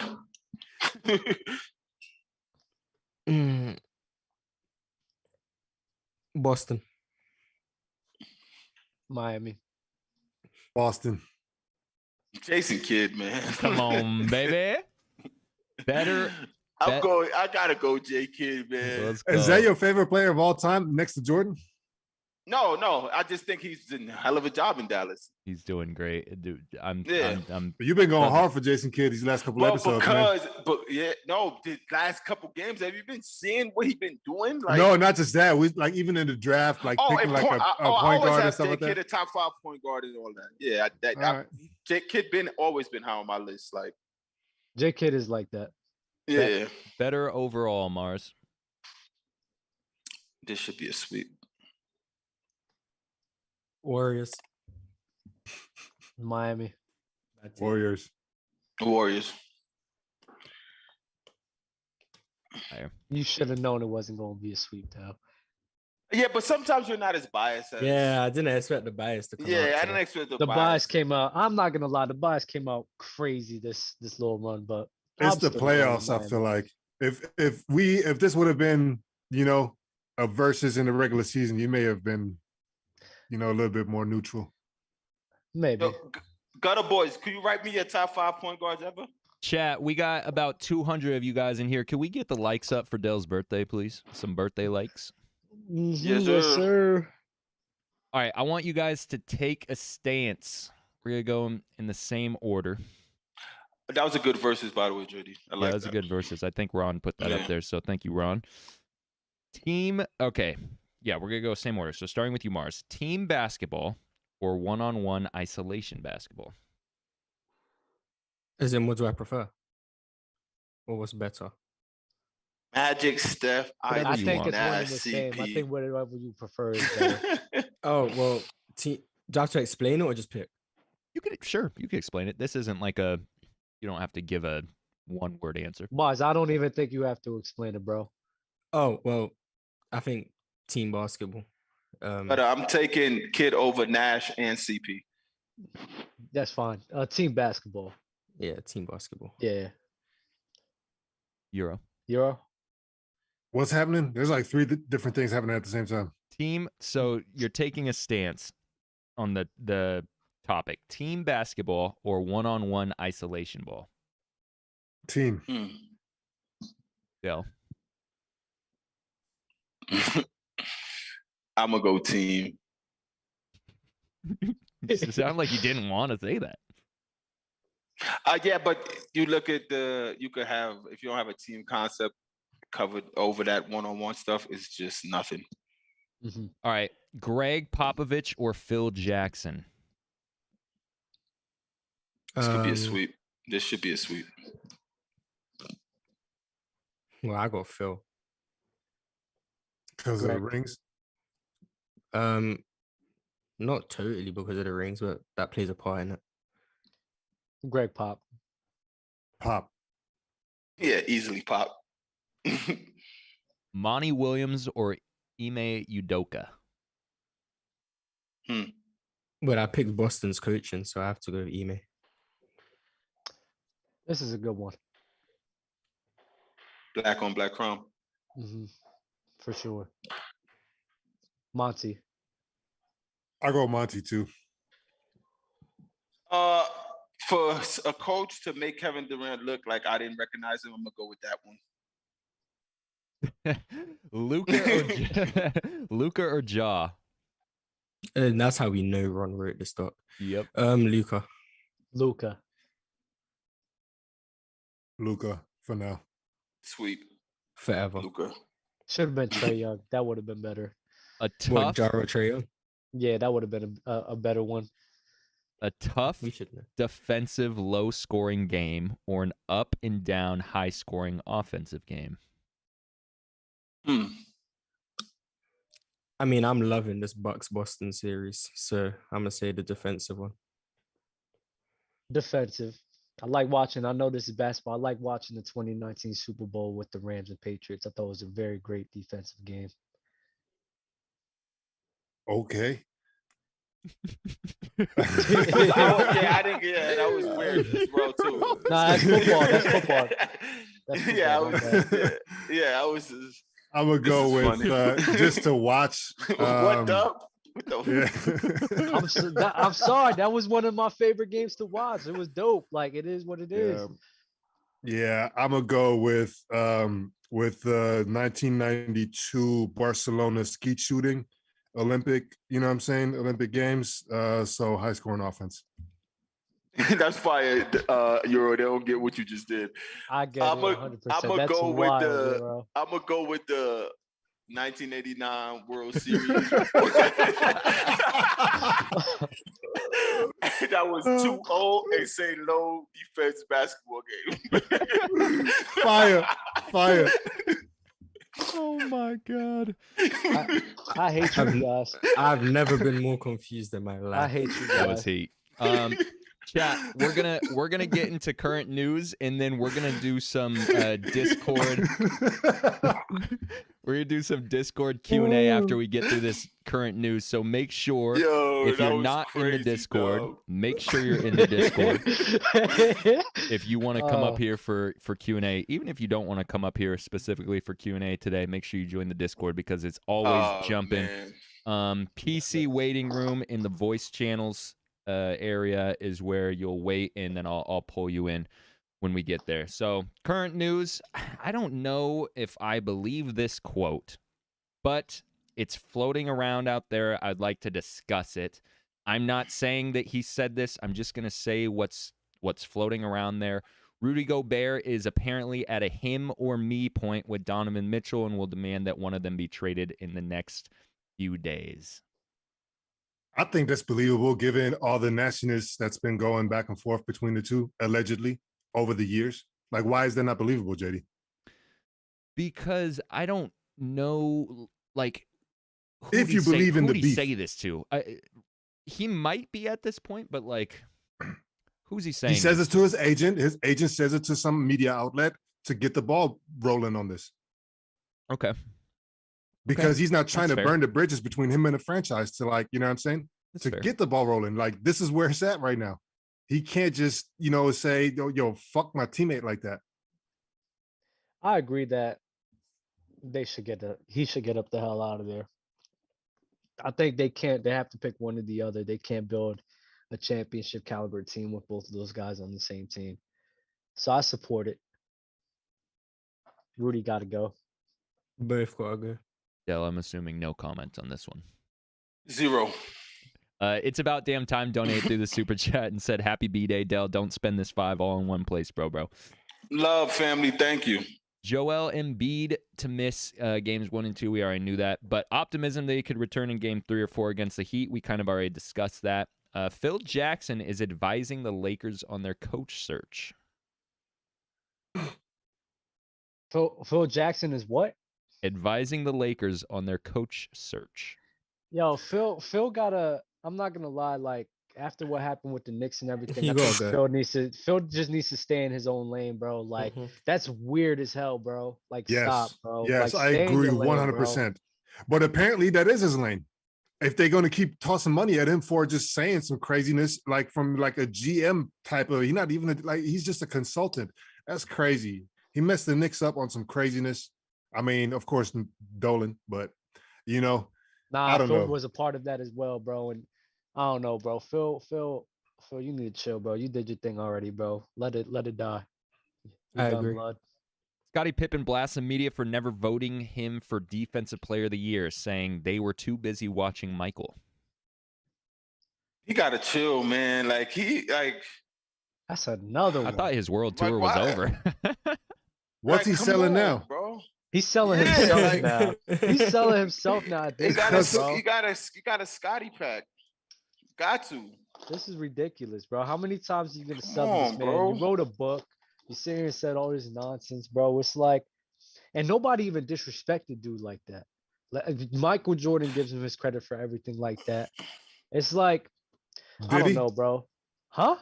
Does Michael Jordan Do you Michael Jordan think? always gave him his credit, even while Always when they playing together. played, always. I He sent always I all don't. the I videos never in the really chat. paid attention. I never really paid Oh, attention to yeah. them like that. So I don't know. It's The thing gross, is, it bro. makes It's me. gross how crazy Mike talk about Pippen. Like I can't do, All I right, can't well, do that's nothing love then. without like OD That's love. love. It's weird. Yeah. But the thing is, like, it makes me kind of like, Scottie, why are you doing this? Because he was one of my favorites, playing. So it don't even change off the still- court. Right. Yeah. even Future. still, but it's like if he's acting like this, it's like, bro, man. And then of course the Last Dance documentary, I think this is where it all stemmed from. It's like the documentary didn't make him look too good, made him look crazy selfish and all this and that. And it's like, oh, if y'all want me to play the villain, I'll be the villain. And now I'm coming for everything that I feel like I should have been, given when I was active. Nah, I think Scottie just been through the burner, bro, for so many years now, and it's like, I don't know. I guess the frustration's finally coming out. Him and Future and everything. It's like, That's crazy, Dub. Damn. And I knew you was going there, bro. I swear. I don't know why. In my mind, I'm like, Dub is really about to bring up Future. Yo, you are the I worst, I bro. can't explain it. How else can you explain all of this, bro? He's acting crazy, bro, and this never came up before. I'm sorry. If I'm being nasty, it is what it is, bro. The Lakers should have hired Jason Kidd when he was the assistant coach. And I said it back then, before they got Frank. Like Jason Kidd could have been the coach, but I'm happy Mark came in and did what he did and took Kidd. U.S. officials will now attempt to negotiate Brittney Griner's release with Russia. Yeah, get her home, About man. time. That's just get her home, man. About time. It's scared to think what she's going through, what's going on. Like, you know what I'm saying? Like, you might, and I know as soon as you get home, it's gonna be everyone giving her the bucks to tell her story. But it's crazy what's going on that side. Like, get her home, bro. Like, you can only imagine. And I don't know how many guys here, probably only me and maybe you has ever been to Russia. Mhm. They don't take well to homosexuals. Like, they don't take well to that at all. So from the men's side, when it's like, I just hope she's like it's hard to say, but like in good spirits and keeping her head up high, because it's nasty. That's nasty what she's going through. Danny Green can't believe Steph Curry has haters despite being one of the nicest, most religious guys in the NBA. It's understandable. I don't know what think being religious has to do with anything, but well, if you live in a world, I forgot you're not on the right. Okay. no, but it's not just that. I just don't like, just because you're religious, it doesn't mean you shouldn't. I agree There's with no Mark. reason to not be hated. No, but this is the thing. When you put it that way, it's like you're not gonna hear many people saying they hate a pastor. Yes, you will. I mean, if he's a bad don't hear- person. I've No, heard I plenty know. of I'm people saying, say that. but you live in that realm. Me personally, it's not people going around. Oh, he's a pastor. When you hear that, when you hear pastor and people loving God that much, it's always in a positive light. Oh, okay. That's what I'm saying. I see it's what you're always saying. so with him, Mhm. like Steph, literally, and I don't think it's for show because he's been doing the same. He had the 3 kisses, all that since college, all that before, all that. So so I get what he's saying is, and he's light skinned. Like all that on top of being light skinned, it doesn't seem like he should be hated. But as I know, many people, that Warriors team, they just got so good, and then KD going there, it's. I think the main thing with Stephen Curry is like, I don't even think religion has anything to do with it. I think the main thing with Stephen Curry, a lot of people just didn't like how the league was just so ready to give this man the keys to everything. So ready. I mean, when Steph Curry was on his little tear, bro, he was on a tear, and everybody. But it wasn't a everybody little was on tear Curry. though. It wasn't a little tear. 2015 though. and 2016, and then He was going He crazy. was going. Nah, he was going nuts. crazy for sure. For sure, he was. So I guess everybody didn't like that fact. I know me growing up, they had that "Screw Stephen Curry" song. I will be banging that in my car driving to high school. Who and had us? everything. Who had that? You never heard that song before? Never in life. Fuck Steph Curry. Me Never. either.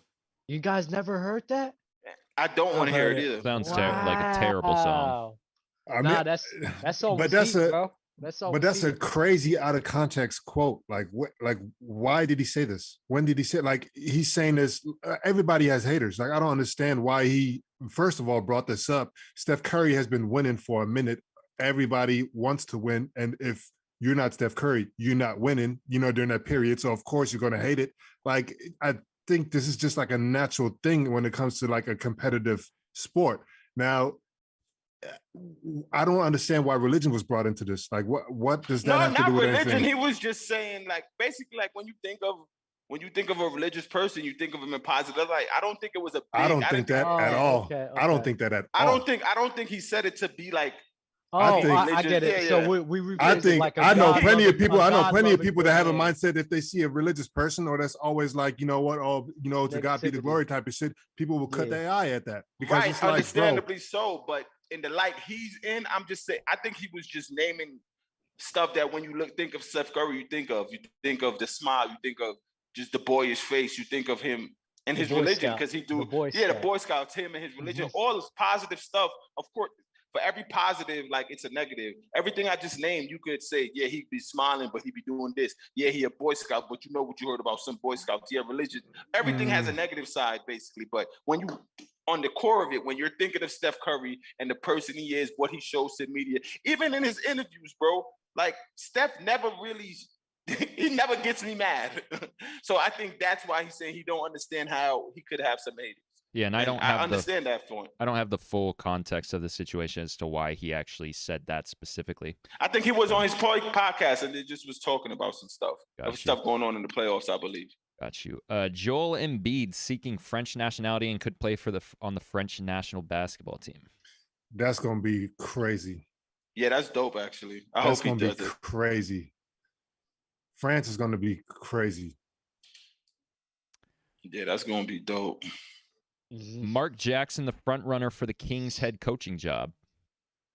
It's about time he gets another. I feel sorry that it's the Kings, but nah, bro, I don't want him to go on the Kings, man. They're gonna make it seem like he's the problem when they're still bad. Exactly. But he does deserve to be a coach in the league. But being a coach for the Kings is kind of tough. When was he the coach for the Warriors? When did he become the coach for the Warriors? When he became, I think, 2012. Well, before that. Was it? Yeah, because he drafted Clay in 2011. I actually worked out for Mark Jackson in the Warriors. 2011 to 2014. Oh, yeah. Okay. Yeah. You know what? I think Clay was his first draft, I think. Okay. I think I don't honestly, now that I'm thinking about it, I don't hate it because Mark Jackson does have a history of with Golden State Warriors of building up the talent and making the right decision and everything. So I really don't hate it. But my issue is don't sit here and don't bring him to coach for the Kings. And after 2 or 3 years, if they still losing and everything, you just gonna give up on dude. You feel me? Because that's just wrong. Give him time to sit here and actually build something sustainable. I actually don't want him to go to the Kings. I want him to like. I don't want him there. I want him in New York. I like places like that. I don't want him like in Sacramento and all that. Send him to Brooklyn. Maybe one and done. Maybe one and done. You never know. You know, he's been out the game for a minute. Let him. And who knows if he let him almost make the playoffs. Let him make the play-in. He might want the King. He might want to take the King's job too. Zion. Yeah, because he's able to do a lot more with the Kings in terms of decision making. You know, who to get, who not to get, and basketball operations plus coach type of deal. Who knows? Zion on signing a max extension with the Pelicans this summer said, "Of course, I couldn't sign it fast enough. The deal could be worth $222 million over the next 5 years."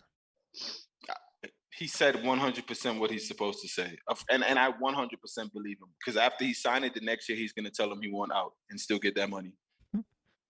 You really think so? I don't want to put that out in the universe, but that's definitely a possibility. That's how it goes, Doug. Yes. If you haven't been noticing, it's only a handful of superstars you could say that literally played out their rookie contract. Like that played it out. Like Giannis, I always say, I don't think Giannis is finishing this contract with Milwaukee. I said it when he signed it. If he's gonna just probably want a new. I don't think he finished his career in Milwaukee. If he does, that's fine. But I really don't. I don't see it. I just don't see it. I see out of anybody, it's him that finishes with the same franchise. But you really think that Zion, next year, he's gonna get up out of there? Yes. But not next, but in a year or two. In the years to come? Yeah, Zion is not finishing whatever contract he signed, he's not finishing it in Pelicans. Ah, He's going I to that can front understand office. He's like, yeah, I want out. Yada. He's doing what all of them did, what the Ben Simmons did, what the James Harden did finish his contract. Who else did? Okay. Whoever's doing it. No, it's I just got a you. new I thing. got you. I was just wondering if you was like really, yeah, next year he's gone. Because I I don't only think he's think going to be gone next year. I only think KD and Braun is the only two dudes to play out their contract before and play out their contract and then leave like in free Talking about agency. in the realm of superstars. Yeah, like in the that realm So of caliber. like Euro, superstars. you think Zion's gone next year?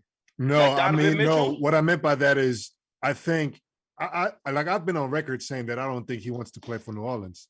So I think if they are tossing the bag at him, he's going to catch it, and however long he has to stay in order for that money to actually hit the deposit, like the bank account, that's how long he's staying, and then he's dipping. Right. Okay. Numerous rival teams expect the T-Wolves to trade D'Angelo Russell this offseason. Everybody got to find the blame, man. I like D'Lo a lot, but They should I trade think he's Cat. still young. I think he's Yeah. still I think he's still a good piece. What are you trading to get back from? Like, you know what I'm saying? You got a wing stud in Edwards. You got Cat. Like what service with point guard? Like, you're not gonna get back for D'Angelo Russell to play like a point guard better than him. Like, because they ain't trading Fox for like D'Angelo Russell. You know what I'm saying? They could try Like, and go what get point Rubio guard, back.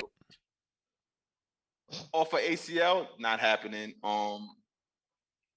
It's tough. I don't know. I saw that and I was like, he didn't play this well as You think they could playoffs. get Colin Sexton from Cleveland? That wouldn't be good. That I'm wouldn't just be I good. don't think.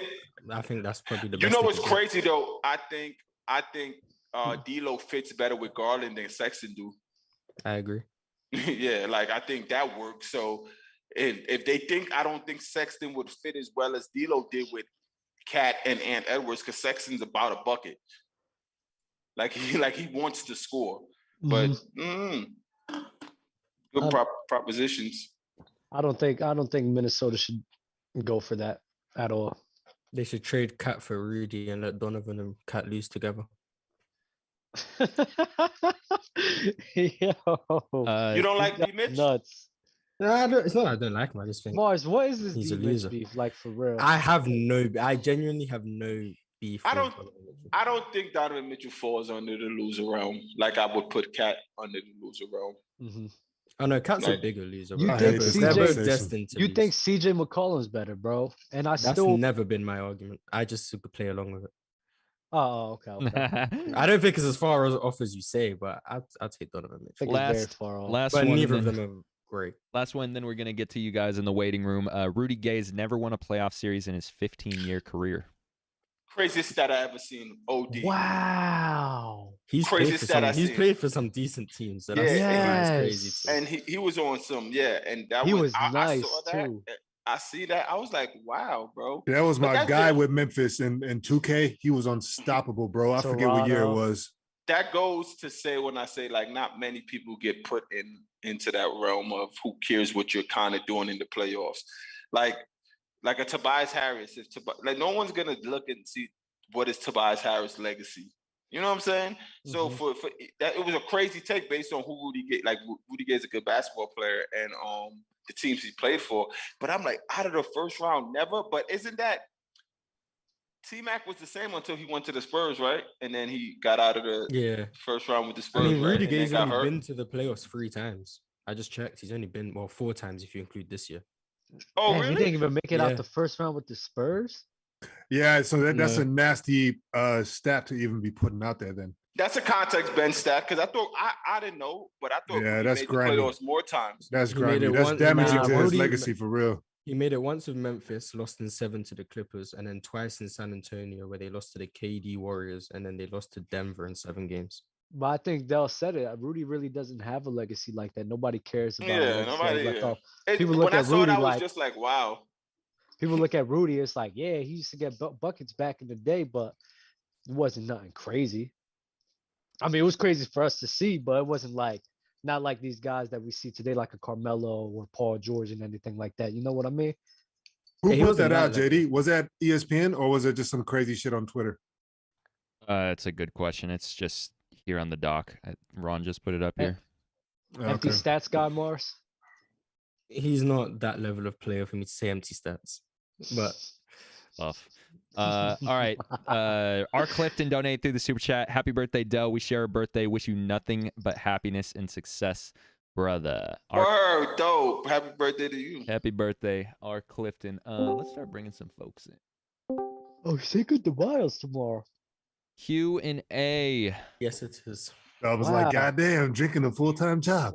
Nah, bro, there was that's actually an anniversary of when I left this job a year ago, and I went out after I left them. And I Of got course you drunk. did. Viewer Huh? Q&A. Of course you did. If you're watching right now and you want to tap in for the Q&A segment, make sure you join the Discord PC waiting room voice channel. Gabe, can you hear me, bro? You're still muted. I'll give you a second to try and unmute. Yeah.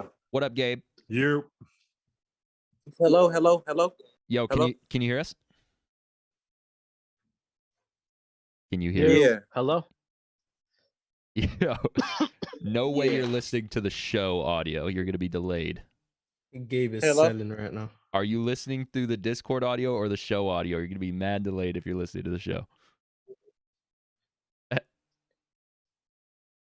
I'm listening to you through both right now. Through both? That's nuts, Gabe. You gotta take one off. Oh, is this Gabe too funny? Yes. Yes. Oh, fire. What's up, bro? The biggest bronze Yeah. stand in the Discord. What up? Bro, oh my God. Gabe, what do you got for us, bro? He said, oh, This is something random that I was talking about with my friends. So let's say Giannis wins this championship. Does that does that get him closer to KD like all time, or like to me it puts him over him? But to me, I think, do you think they get any more like could they get like the gap gets like a little smaller between the two? Del, would you like to start us off? You know my stance on stuff like this. I'm not even answering the question. Okay. But he came on the show before, right? Yeah. Ah, yeah, I remember, boy. He cool as Twice, I hell. think. Yeah, twice, facts. Uh-huh. But this is for you guys. I'm not. Go ahead, you're I on. I'm think not gonna repeat same things over and over. I think KD has longevity on him, obviously, and so I would need to see more from Giannis in terms of just like individual accolades and all that stuff. So Not go hold y'all nothing, bro. Giannis already damn near it. So I don't know. I Feeling wouldn't into say where it's Mars is ridiculous to say. it's not ridiculous to say no. I wouldn't say it's ridiculous to say. Would I say it personally? I don't know. Probably not, but I wouldn't argue against somebody for doing that. Right. I would entertain some of these argument, like debate points. I wouldn't say it's ridiculous at all. I have Giannis over him already. I knew so- you were gonna say that. I mean, you and Dell cancel each other out, so That's fine. Was that all you had, Gabe? Yeah, that's all I got. Appreciate you tapping in, brother. All right, y'all. Take it easy. yes, sir. brother. Let's bring in 2-3. 23. 2-3. Wait, you have KD ranked? No, you don't have KD ranked higher. I mean, Giannis ranked higher than KD. Giannis is 11, KD's 12. Hello, Wait a can y'all hear minute. me? Yes, What sir. list did you have with Kevin Durant in it then? Yeah. I was listening. Scores, maybe. So I missed like when you guys started, right? So I was listening to your DeAndre Jordan conversation, Yes. and I was generally wondering, like, Dale, why do you think DeAndre Jordan is still like good? Great question. If you asked that question, that means you weren't listening to what I said. All I said was you guys are basing DeAndre Jordan on you guys seeing him once every 3 months. All I'm saying, if DeAndre Jordan have minutes, he will be more productive than he is now.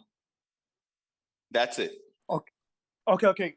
But I watched the Lakers, right? And I watched him start for our team for 22 games, and he was really really bad. And let me ask you a question. For them 22 games, who on the court was really, really good? For the Lakers. For him 22 games, I mean, take LeBron James out. Who else was good? LeBron and Melo, maybe. You're bringing a bad team. That's a bad team on a good situation. Like if Philly plays him more now with the good situation, the good foundation they have there, I think DeAndre Jordan will look better. No one played good on the Lakers this year except Braun and Melo. No one else. Philly is a good team though right now.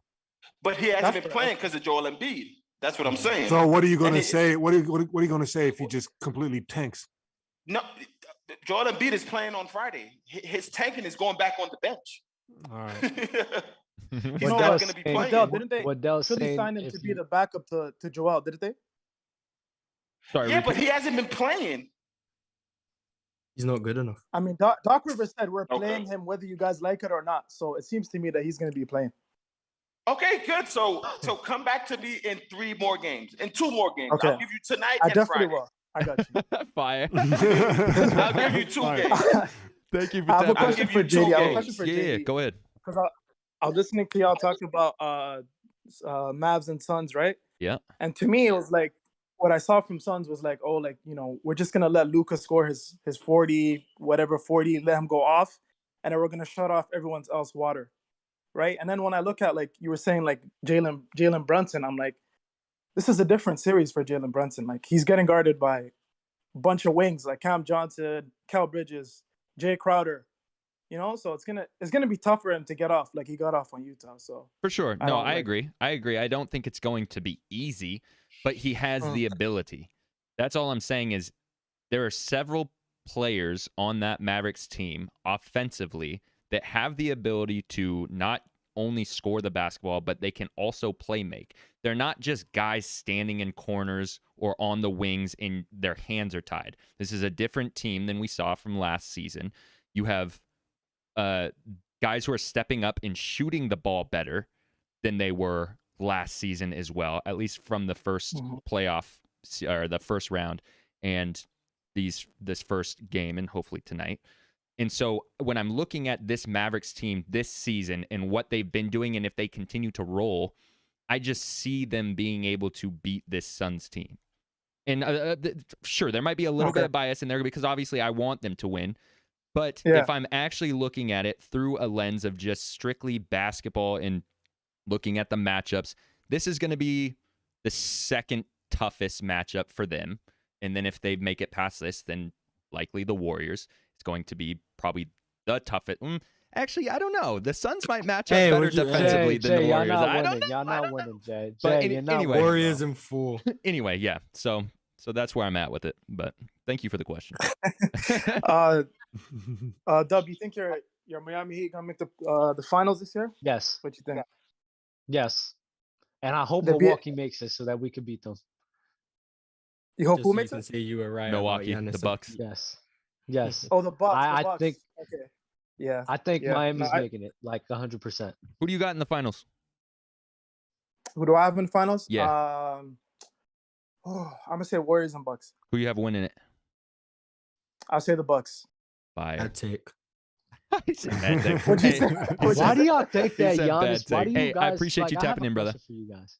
I Why do you appreciate you guys guys. I think love that the show. Love Giannis the is show. just going to Thank you, be bro. able to steamroll the way that he did If last they year? make it out this round, Chris Middleton is probably going to be back for the conference finals.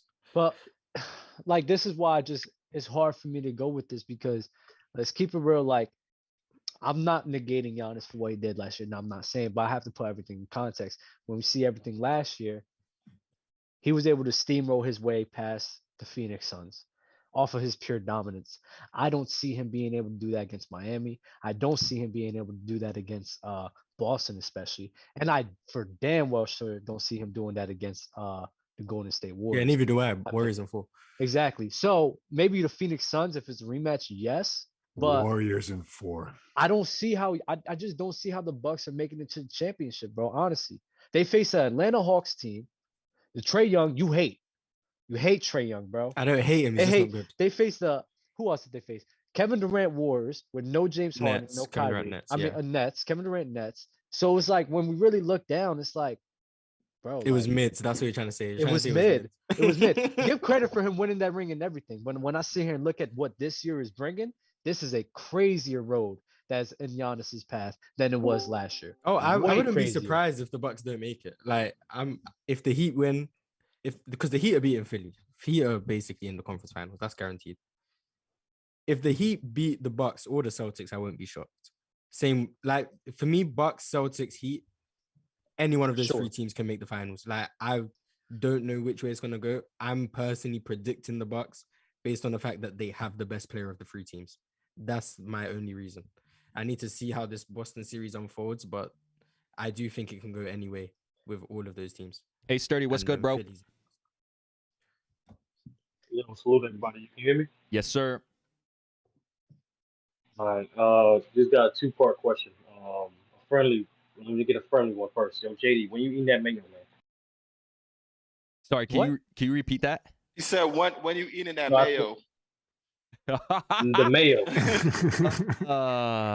Well, let's hope that the Celtics don't make it to the finals. All right. You know, low key, I'm rooting If for the y'all had to Celtics pick- now more and more because of this. Euro and I actually had this conversation about me eating this mayo, and we were trying to find a common ground of how much is acceptable for me to eat to fulfill my bet. But all right, At least half a jar. At least half a jar. That's disgusting. I'm getting a small jar. You know, for dramatic effect, I feel like you need those tube No, joints bro, and like stop. You're gonna make squeeze it me throw up, overhead. bro. You know what I'm saying? Nah, And get he should real, get it. get nah, real he should get graphic it- with it. He should get it on a knife or a spoon and scoop that thing up and eat it like a yogurt. Oh my god, that's disgusting. Oh, What's your second question, bro? Real question. I got a phone one for y'all. If y'all had to build a perfect player at their position using 3 strengths and a weakness, what would it be? Perfect example, right? If I were to build the best point guard, I would use the body athleticism of Ben Simmons with the IQ of Rondo, the shooting Steph Curry, and the weakness I would give him, I'll say he load manages. Okay? Mm. That's it's a understandable? weakness. Okay, I got you. So archetypes, player archetypes, and then you're also giving them a weakness. Makes Like sense. this could be a management is- draft, Yeah, JD. this We is can do nice. this as a Management is a- draft for real. But This wait, is low nice. management is a weakness because I'll pick low management for every. For Yeah, everyone look, I'm doing. I thought Low- a weakness low had to be is like part definitely of a the weakness. game. I don't know. All right, let's keep load well- management out of it for our sake.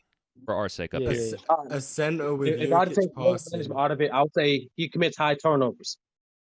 Okay, so Oh, Russell okay, Westbrook. perfect. Okay, that's cool. That's cool. I'll take a center with Jokic's passing, Shaq scoring, Hakeem's defense, and his weakness is Know what is? I know if I know Mars, it should be this. what, free throws? Yes. yes. I was 100% gonna say free throws. Yes. Yeah, I'll say free throws. Last thing, y'all, it's 5 of you guys. Can you guys do one at each position? So since Mars chose center, the next guy do a different Ooh, position. That's All right. nice. bet. Go ahead, Dub. I'll go small forward. LeBron. No, let me get small forward. You want small He forward? already picked it. Ah, you He go already first. You has go his first pick. then. Nah, first. nah, you gotta Nah, go point. You no, go. I have- No, go point guard, bro. I have to think of something else now. You He's gotta go, giving bro. you your position. Go point guard. Bill, you go. Never. What? Wait, You know no, I'm wait. last. You gonna know take? I'm last. You gonna take All my right, position all right. and then not be ready, bro? All right. Ah, damn, man. That was crazy. Dub, go pick your small forward, man. Oh my no. Now I got point guard in my mind. No, you got it. You got small forward, bro. Jesus. Let me get a small forward. Okay, let me get that's tough. Let me get athleticism of / jumping ability of a Michael Jordan. He's a shooting guard. So That's fine. He's taking his I athleticism. thought No. But Oh, no, but I thought I picked. you have to centers, pick yeah. centers. No, you Like, can he- take- only pick centers. Only That's centers. No, I yes. picked centers because I picked a center. So you pick a small forward, you can only pick small forward. Pick small Really? forward. Oh, okay. I see, thought you could yeah. take Damn, any. that I thought you sucks, could man. build a perfect. No, No, that's no. There's a Oh, reason. fun. There's a Exactly. reason why he picked the size of All Ben right, Simmons. all right, Simmons, all yeah. right, all right. I have to think about this. I don't know, bro.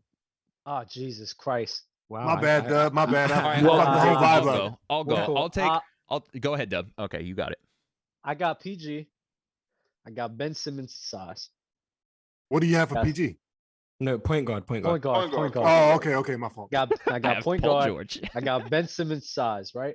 Is that so? Like you pick the frame and Yep. then you pick. Yeah, three yeah. You can steps, pick right? whatever characteristics you want. They just have to have Only a three? weakness.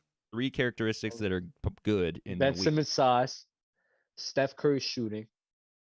And then the playmaking of I like Jason Kidd. I'm gonna stick with my guy. I'm gonna stick with my guy CP3. Stick with my guy Nice. CP3. It's nice. And the weakness? And what's his weakness? Damn. Weakness is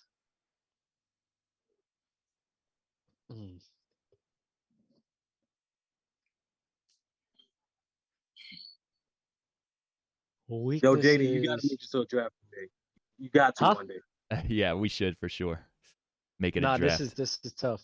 Weakness is I will have to say, you know what? That's not bad. No, I don't want that. I want him to be aggressive. Weakness mid range. It's not bad for a point guard. Yeah, that's not bad. Yo, what position do you want? Whatever's left. So shooting guard and power forward. I was gonna do power forward. No, yeah, whatever you want. All right, I'm gonna go with. You trying to get Dirk? I'm gonna get Dirk shooting. Big Dirk's shooting will take and It's three powers and one weakness, right? Mhm. Or 2 and 1. Okay. I'll take Dennis Rodman's rebounding ability. Tough.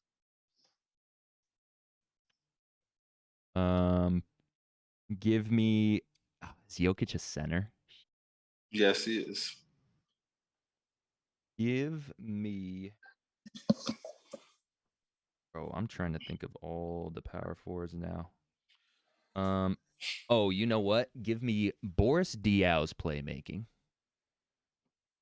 That's nice. And then his weakness. Damn, He's Boris Diaw. that's tough. Kind Kind of. His weakness is that he's Boris Diaw. I love it. Yo, I can't think of a weakness right now. Just like that, he's just got slow feet. That's not bad either. That's a good He's weakness. a big power forward. Like, yeah. It's on you, Euro. All right. Let me go small forward. Yeah. Yep. Let me go Tony Allen defense. Nice. Let me He's go. a shooting guard. Nah, he's small forward too. Oh, okay. Oh, come on, Dell. You love positionless basketball. We're doing a position thing right now. Let me go. Let me go. Scottie playmaking. Let me go. Larry shooting. And let me go. I mean, for the weakness, that's crazy, but let me go. Grant Hill longevity. Yo. Oh, wow. Man, that's tough. Got shooting guard, Dale? Shooting guard. Let me get Our team only has 2 good seasons. Let me get Michael Jordan.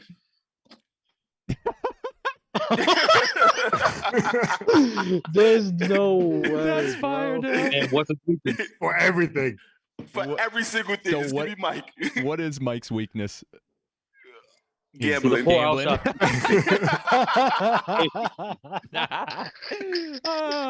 Yo, hey Sturdy, thanks for tapping in, bro. That was one of the best questions we got, man. Yo, No low problem. key, we Yo, can y'all make have- this. y'all and great show. I've been here since episode 5. Thank you, man. Mars, I'm gonna get you next Love, time. That thank you, will man. Appreciate What he it, say bro. about what he say to Mars? Oh my god. I have no idea, but I don't think it was nice. He said episode 5. He been watching, Yeah, listening he since said episode. episode Yeah. 5. That's fire, man. He- Yo, low key, this was fun. We could actually make this a draft though. For can't we? sure. Nah, yeah, this yeah, should for be sure. amazing. We've done an archetype draft in the past, but the weakness one is something that we didn't do. That would be heat. D man, what's good, bro? Oh my That was fun. god. That was good. Mike's game. I'm so happy Mike fell in my lap like that. Oh my god. Okay. White Iverson, what's good, bro? White Iverson. What's up, man? What's up, brother? What do you got for us? So my first question, I have 2 quick questions. So my first one is, what are your guys' favorite shoes to hoop in, each of you? Tyrese. I'll answer first. I can hoop in any shoes. I don't have a favorite. Damn, And people get mad at me that I say that. that's but it's the it's honest crazy. truth. I have the easiest favorite ever. Shaq hated that. And he was like, oh, I guess I wear these today. He hated that when we played together. But I hate that I'm not a shoe guy, so I don't remember what specific shoe it was. But it was for sure Kobe's. Yeah. I've never picked up a basketball. I think I'm gonna go. This is crazy. I'm gonna show my age here, but I like the Hirachis, the 2K, whatever it was. 2K, okay, the high tops.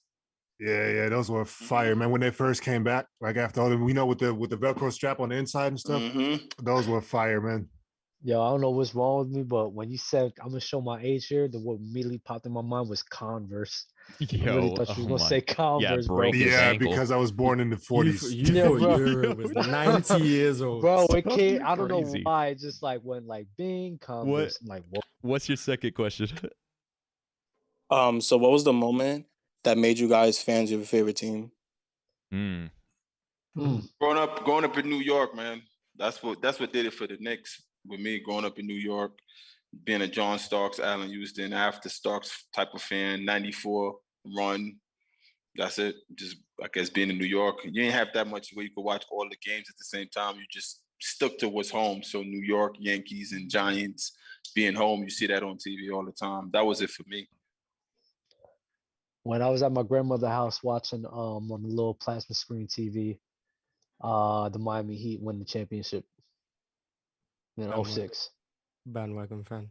It is what it is, bro. I mean, Mars, I'm curious to hear your story. Yeah, Mr. Bandwagoner. No,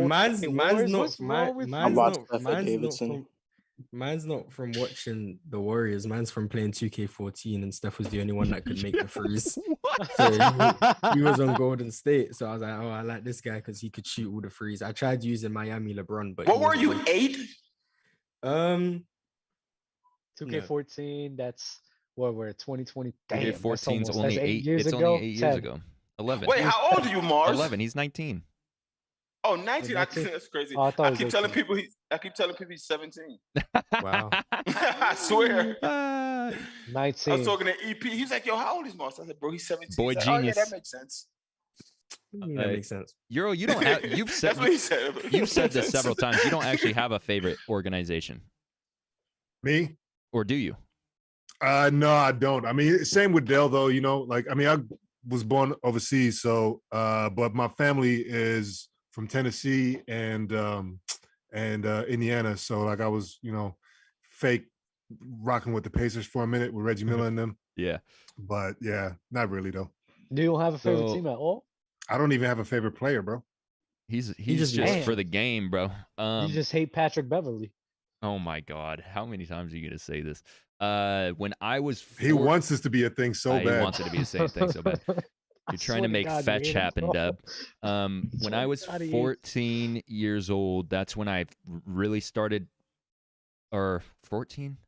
Like 13 or 14 is when I really started playing organized basketball. And so I actually started paying more attention to it on TV. And then I remember seeing the Mavericks playing on national television, seeing Dirk Nowitzki, and he was just going bonkers. And then I just immediately latched on to Dirk. So I became a Mavs fan, and then going through business school and stuff, I became a fan of Mark Cuban, and then kind of the rest is history. But if the Sonics come back, I'm also going to be a fan. Oh, chat's about to see a super chat they've never seen before, by the way. But yeah, I'll be a fan of both when Sonics come back. So, who's your favorite team? Dallas. Let's go. Let's go. Dallas. Become a fan. Bad take. Oh my God. Why I ever said thank you for tapping in, brother. All right, thank you guys. Appreciate it. Fire. Bad take. You're nasty. JD, do you watch Shark Tank? I used to watch it actually kind of quite a bit, but I don't really watch much of anything anymore besides basketball right now. Just too much going on over here. Yo, Provi donating through the super chat, 50 piece, making it rain. Thank you so much. He said, random, what's the earliest memory that you could think of? Oh, wow. Basketball memory? Nice. Earliest memory. Bro, you got to dig deep for that. Yo. I don't know. Yo, Shaq, that's so elite. What did he say? The earliest memory. This is tough. I feel like my earliest like fondest memory, I can go back to when I was like, I want to say I was probably 4 or 5 because it was before I was in elementary school at my dad's house, riding around in that little Tykes car with the red car with the yellow hood. Yes. Yeah. Yes. That's like my oh earliest. my God, I love that car. It was like a little Flintstones, right? You use I your feet. know. Yeah, I know what car you guys. Oh wow, that's amazing. I drove that. Damn, y'all got me thinking, bro. I remember our dog Dina. That's all I remember. We had a big old pit bull named Dina. Loved her to death. I don't know what happened to her. I think somebody shot her.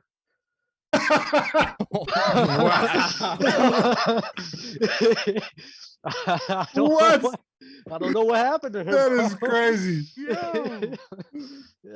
Insane. You gotta warn us when you say some crazy shit like this, bro. Great. If you guys think of anything, let me know. But Ace Boogie's tapped in. Ace Boogie, what's good, brother?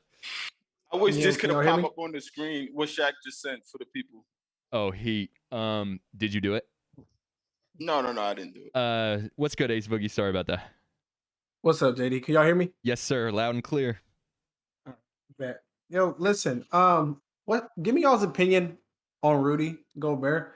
In my opinion, I think he's a great rim protector, but I think he's overrated as an overall defender, especially when you got teams saying that they're purposely game planning their offense to isolate Rudy and pick him out one by one. Or I agree one-on-one. 100%. Ooh, 100%. that's tough. That's my take. I don't think he's a bad rim protector. I want to see him on a different team before I give a final take on Rudy's rim protecting abilities. I will say offensively, I didn't realize until playoffs, because that's when I actually was able to watch more Jazz games. I didn't realize how he is just not an offensive threat whatsoever. At all. It's bad. Yo, It's he's really bad. trash, bro. Oh my God. Okay, I'm sorry, he's trash. He's a great, phenomenal rim protector. That's literally the only thing he does. Okay. That's literally the only thing. Clint Capella Jr. That's what you got over there, bro. Wait, he's worse than Clint Capella. Nah, he's better than Clint. I'll give him that. Okay. I'll give him that. He is a better You'll version give of him Clint. okay. Yeah, but he doesn't do anything, bro. I'm sorry. What you want me to say? No, agree to disagree, though. I think Rudy, for what he got around him, as you guys say, I think he does his job. But then can you imagine Rudy Gobert with these Boston Celtics? Right. Yeah, That's he what would I'm be saying. great. Let me see him on a different team, because like I can't really tell if it's just because everyone else is getting bullied, leaving him on an island to do way too much. So I don't know. To say something that's not biased, I do think that Rudy Gobert, and he does get a lot of slack. I do like playing around, but he gets a lot of slack because the Utah Jazz just have a terrible perimeter defense, and the defense they have works in the regular season because they're able to have Rudy shield them and able to protect them, but that get exploited in the playoffs. So yes, if he's on the Boston Celtics, Miami Heat, those kind of defensive mismatches that happens when the Utah Jazz plays is not going to happen. But I still think AD is better. Still think Bam's better. I still would have maybe even DeAndre Ayton over Rudy, in my opinion. So there you go. Since he said he's requesting a trade, or that's the alleged news, right? Mm-hmm. Do the Jazz get better if they build around Rudy or if they build around Donovan Mitchell? Good question. Mitchell. I think they get a better they get a better trade package for Donovan Mitchell, which means they can probably get the pieces around Rudy. I don't think you win with either one of them. Because it's easier to move a Donovan Mitchell based off of the contract than it is Rudy Gobert. Yeah, it's harder to move Rudy for anything of value. Yeah, he makes There, 41. there go your bias. I thought you was gonna say some unbiased shit just now, but I guess not. I think they get better building around Donovan than Rudy. I agree as well. I think it's Yeah. just harder to move Rudy Gobert because he makes 41 mil a year, and I've seen Yeah. the people who also makes 40 mil. Rudy's not in good company, bro. Rudy Gobert for Russell Westbrook, straight up. Kevin, you got Kevin Yo. Durant there, James Harden, Kyrie, all making 40 mil. Rudy's in that conversation. I don't see a lot of teams being willing to take that salary for Rudy Gobert ever. Ace Boogie, thanks for tapping in, bro. Yep, appreciate it. Appreciate you. Yes, sir. Zay. Let's get Zay. This is a back-to-back episode. Zay in the clutch coming through. Yo, make Zay for Mob, bro. Zay Why is everyone maybe, campaigning for maybe Zay that's now? what he's Zay doing. for Maybe he's Mod on his 2022. campaign trail. Stop Yeah, I'm playing on my with him. campaign, man. What's good, Zay? Yeah, what's good, man? What's up, brother? What do you got for us? All right, so it's really two questions. So I don't know if y'all watched it. Shaq has an interview show, kind of, he does. And he had an interview with Tracy McGrady. And they were talking about the MVP discussion and how they feel about how the voting should go and whatnot. And the way they were talking about it is that they don't like the idea that the best player on the best team gets the most votes. When, for example, Westbrook's MVP season, he was a dominant player, being one of the best players in the league, and was able to carry his team to the playoffs, even though it was a lower seed, when without him, they wouldn't have made the playoffs. So my first question would be, how do y'all feel about MVP going to the best player on the best team instead of like just a player that's carrying their team and dominating in the league when they have no other players around them? For clarity, you might have already said this. I think Shaq's view is that it should just be the best player in the NBA. He doesn't care what seed they are. Shaq Yeah, right. believes that it should just be the player that's putting in the most work, that's doing the best, regardless of team winning and team success.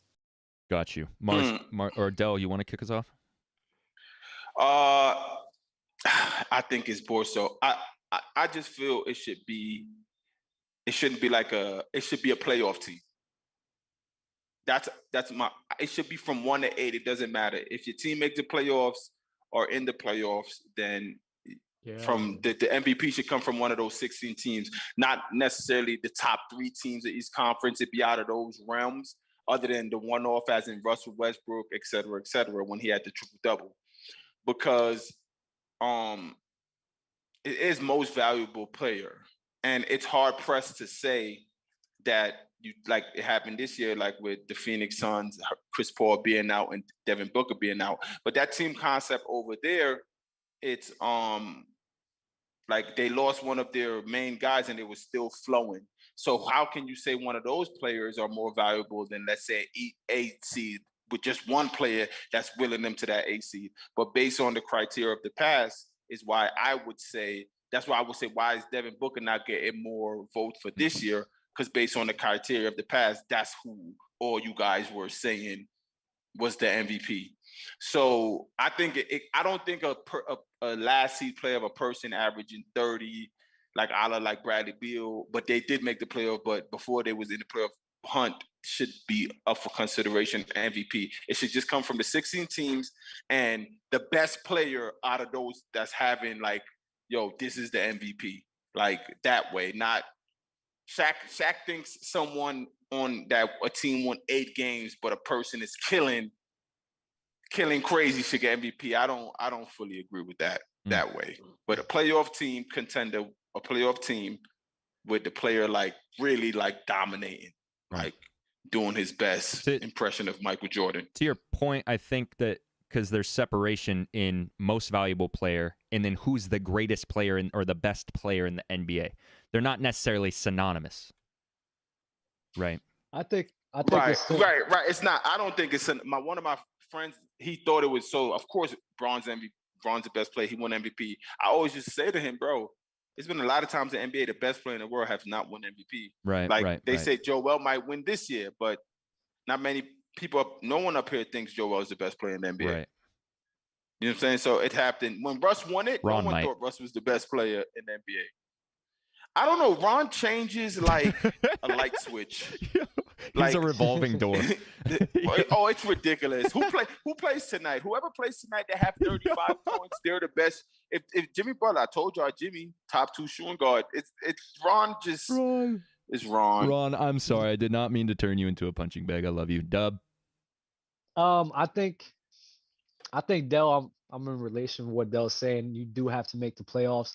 I think it's just simple, just like who was just putting on a better performance in the year, bro. Like James Harden in 2015, I thought that James Harden deserved that MVP over Stephen Curry. Me too. Steph first MVP. I agree. 2018, LeBron James. I think LeBron James deserved that MVP over James Harden, but I wasn't mad at either one. Kobe Bryant on the Lakers with Steve Nash. I already know. I would have thought Kobe Bryant deserved MVP. Giannis, right. Giannis deserved more MVPs, but it's just due to voters fatigue that he really doesn't have it. So I think he got all he should have though.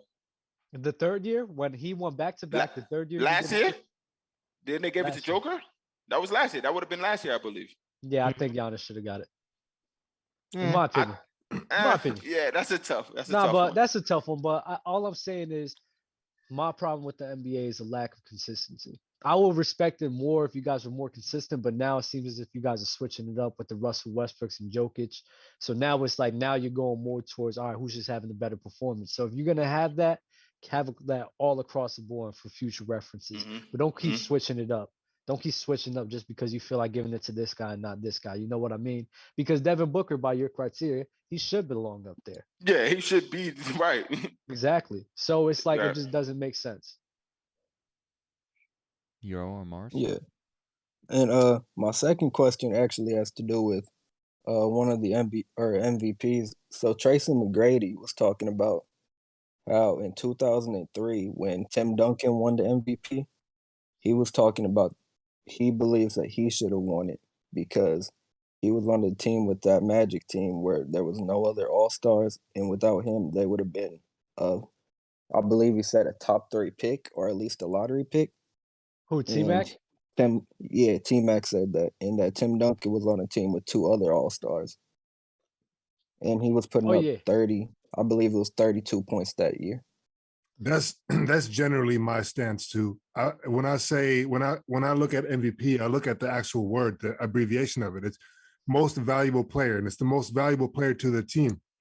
So if you take that player out, how much worse is that team? Like if you're a playoff contender, like if you're in the playoffs or whatever, and then you take that player off the team and you are not anymore, like to me, that is the most valuable player.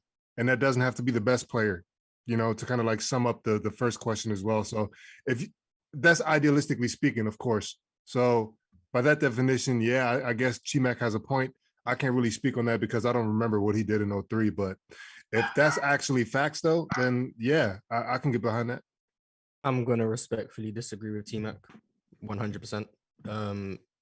Timmy had no All-Stars on his team that year. So first of all, he lied. Second of all, I think they were barely 500, the Magic were that year. So y'all gotta stop. Y'all gotta stop playing. No, you gotta stop playing with T-Mac's name, bro. I'm not playing with T-Mac's name. He said he deserved 2003 MVP. If I'm saying I respectfully disagree, I'm not playing with his name. He was a great player. He's the one that lied and said Tim Duncan had 2 other You're coming at his position. You're coming at the position in which his team was. His team was trash. He said Tim Duncan had 2 other All-Stars to make his case stronger when it's not true. Tony Parker was in his second season, averaging 15 a game. And Manu Ginobili, I don't even think was in the league. I'm not defending. It was a rookie year. I'm not just lied to try and make his MVP. He did not. And Tim Duncan won 60 games with no All-Stars. So I'm not gonna argue that point. But I'm saying with Tracy McGrady and the Orlando Magic, and I really think like people really slander Tracy McGrady for not making it out the first round. But when we really dialed down into that Orlando Magic teams, especially, Grant Hill was supposed to be there with him. And I always bring this up with you, Mars. Grant Hill was supposed to be there with him. He wasn't there. He was always hurt. He got hurt, facts. He was literally playing with people that wasn't even relevant. Literally shoulder load on his own. So I'm not going to knock him for losing in the first round. Then he goes to Houston. He only has 2 healthy playoff series with Yao Ming. Only 2 of them. So I can't sit here and call this guy an underachiever, call this guy a loser when you have all of those things going against you. That's just me. I don't like that. Tracy McGrady, bro, give him, he says all the time, give him the good surrounding pieces around. He could possibly make something happen. If he never left the Toronto Raptors, they could have made something happen. But I mean, this is just what happens with some NBA players. It's just they get the short end of the stick. I was just coming at the point that he said he deserved the 2003 MVP, which is just a straight up lie. Who's he referring to when he said Timmy had other, what was it, Hall of Famers or All Stars or whatever? If he said, I'm assuming he just thinks Tony Parker and Manu Ginobili just come into the league as All Stars, or maybe he thought David Robinson was still an All Star. None of them are All Stars. They were all on the same team though that year. Yep. But Dad just got drafted though. I don't think. Wait, what year did TP get drafted? 2001 or 2? Tony Parker. 02, I think. 02. I think TP was in the second year, and I think Manu Ginobili just came from overseas that year, and he was okay. I don't even know if he was averaging 10 a game, and so I don't know where T-Max information came from. Yeah, he was on bad timing for sure. Yo, Zay, appreciate you tapping in, bro. Yes, for sure. Moy said he's just gonna sit here and lie. Yeah, I don't like if he wants to say he deserved MVP, that's fine. Like, I have no problem with him defending. Manu Ginobili averaged 7.5 points a game. But yeah, if you have to lie to make your case, then your case isn't very strong. Yeah, I mean, then I recheck what I said. You know what I mean? I didn't know he just came out. If everything that you say, Mars, is true, like, and if that's actually the year that he's referring to, then of course, you know, like I can't back that. But as far as like him just setting the premise as like, you know, what the MVP is and all that stuff, like, I get it. Yeah, I'll hope he just got his years messed up, because if it was 03, then he's just talking. Molly, what's up? All right, I just got a quick question. Do y'all think James Harden is washed? I just think he playing different because people was calling him a ball hog. So do y'all think he's washed? Nah, I don't think he's washed at all. Not is even a bad word for sure to explain what's going on there. I think he's just not what he used to be. I wouldn't say he's washed. I just think he's like you said, I think he's a different player. His role I don't think has he's a different player by changed. choice. His role has changed. He's been forced to become a playmaking point guard, essentially, as opposed to a straight scorer, really. He wasn't really a playmaker in Houston. He was just there to score the rock. So, does anyone disagree? I think he was doing both. But honestly, what I do think, he's always been able to adapt. He was still James Harden in the facet of, I don't think he played the way he wanted to play with D'Antoni while he had Russell Westbrook still in great form. Russell averaged 27, 7, and 7 or something that year. So for people for me, I just feel as if when Embiid is not there, he could be more aggressive and still do what he kind of was doing on the Rockets, even though it's not the same system. But he has no. This is what I'm saying. Because even when Embiid is there, I think he's not being aggressive. I think he could still be more aggressive. Because when Russ was there, I think that was the year he averaged like 33, 35. Yeah, and a person, and this is why, and if Russell Westbrook was there and he averaged 35 still. You know what I'm saying? So I think he could still be more aggressive. I don't know if he's concerned about his hamstring mentally or overextending himself. I don't know, but I don't think he's washed though. I do think he could be more aggressive though.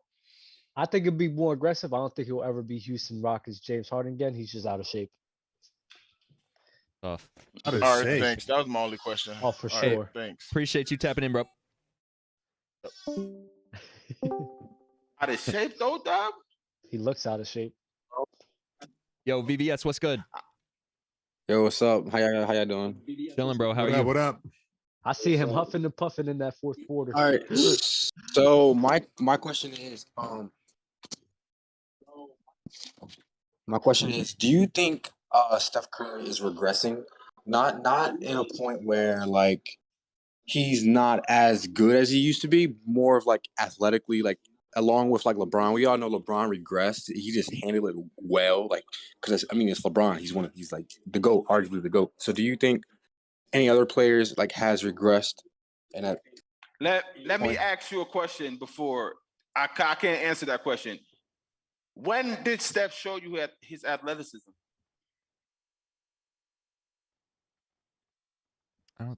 No. I'm not his athlete. I mean, like You said you could athletic tell he's abilities, kind of right? getting more tired and he's not as active as he used to be. I Really? know, Oh, but I he's couldn't. getting old. That's what I mean. Oh, no, because you said athletic ability. I just never remember Steph for showing me.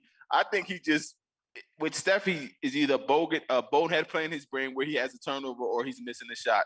I don't think him coming off the screens or him break, like I see no changes in it yet. Maybe being on the court, a defender could tell you that more so, but from the outside looking in, how that offense flows, I haven't seen a change yet from Steph, me personally. Mars, who's more glued to the Warriors than most of us, probably have a better insight on how Steph looks than I would. Still glue guy. But I haven't seen nothing. Yeah. I think he looks the same too. Well, maybe. Yeah, I don't think he's the same. I wouldn't say regressing. I think there's things he's changing in his game. I think he's going to the mid-range more now than he has done previously due to the fact that I think he's not as fast as he used to be. He wasn't fast to begin with, but when it comes to blowing by people and getting all the way to the rim, he can do it. But I think now he's adding that extra level to his game where he can stop on a dime in the mid-range and pull up from there, and that just adds a different dimension to his game. I think it's more so he's evolving his game as he gets older. I think the same thing I could say for LeBron. LeBron's evolved his game as he's got older and he's just changing it up. I think the same thing I would say for Steph. I do think he's less active on defense now.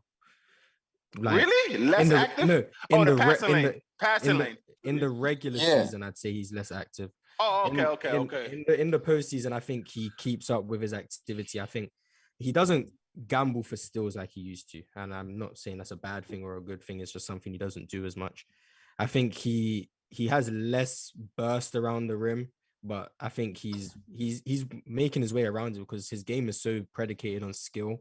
You don't notice the slight drop in any athleticism he had before. So I think he's basically the same player. There's just little changes he's made.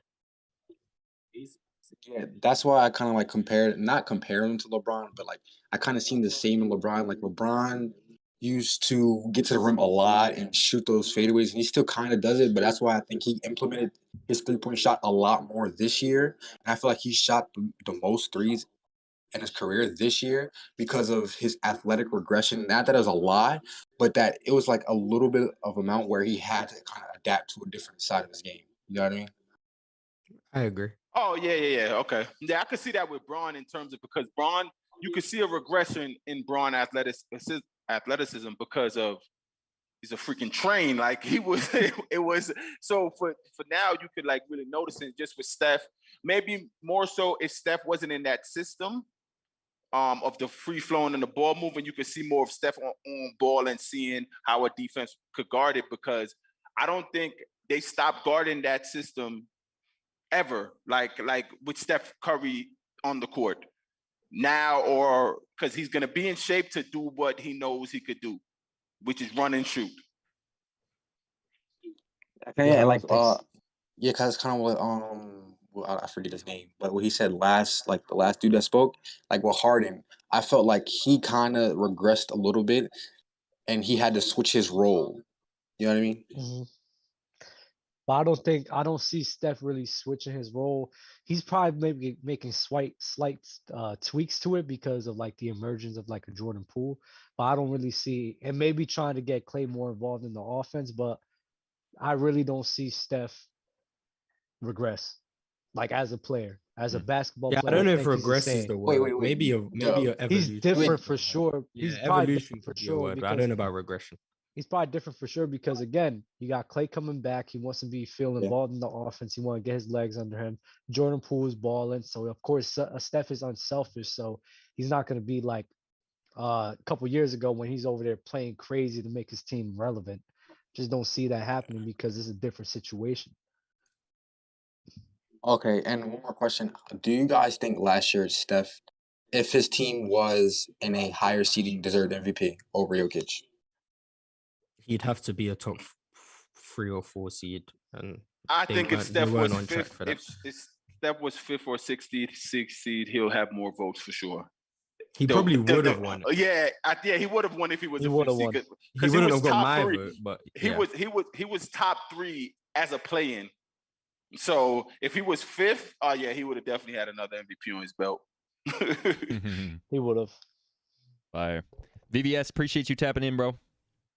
No problem. Thank you. Yes, sir. Love. Finn. Let's get Finn in here. I think Finn's come on before. I can't remember. How many people in here now? Finn, what's good? Yo. Yo. Okay. I got a question. When y'all say Giannis playmaking is better than KD's, I feel like the way Giannis playmakes is easier than the way that KD playmakes. You just drive and kick. I feel like if I'm playing basketball, that's easier than the way KD playmakes. You said it's easier to stop? So go ahead. No, go ahead, Mars. I think he's saying that the way Giannis playmakes is easy. It's easier to playmake the way Giannis does than it is to playmake the way KD does. So when we say Giannis is a better playmaker, we're ignoring that context of driving kick is easier than initiating at the top of the key, pick and roll, etc. I think that's his, I think that's the point. I mean, my God. my answer to that is I don't care, but someone else can. Yeah, I mean, I don't care what's more difficult. It's about which one is more impactful.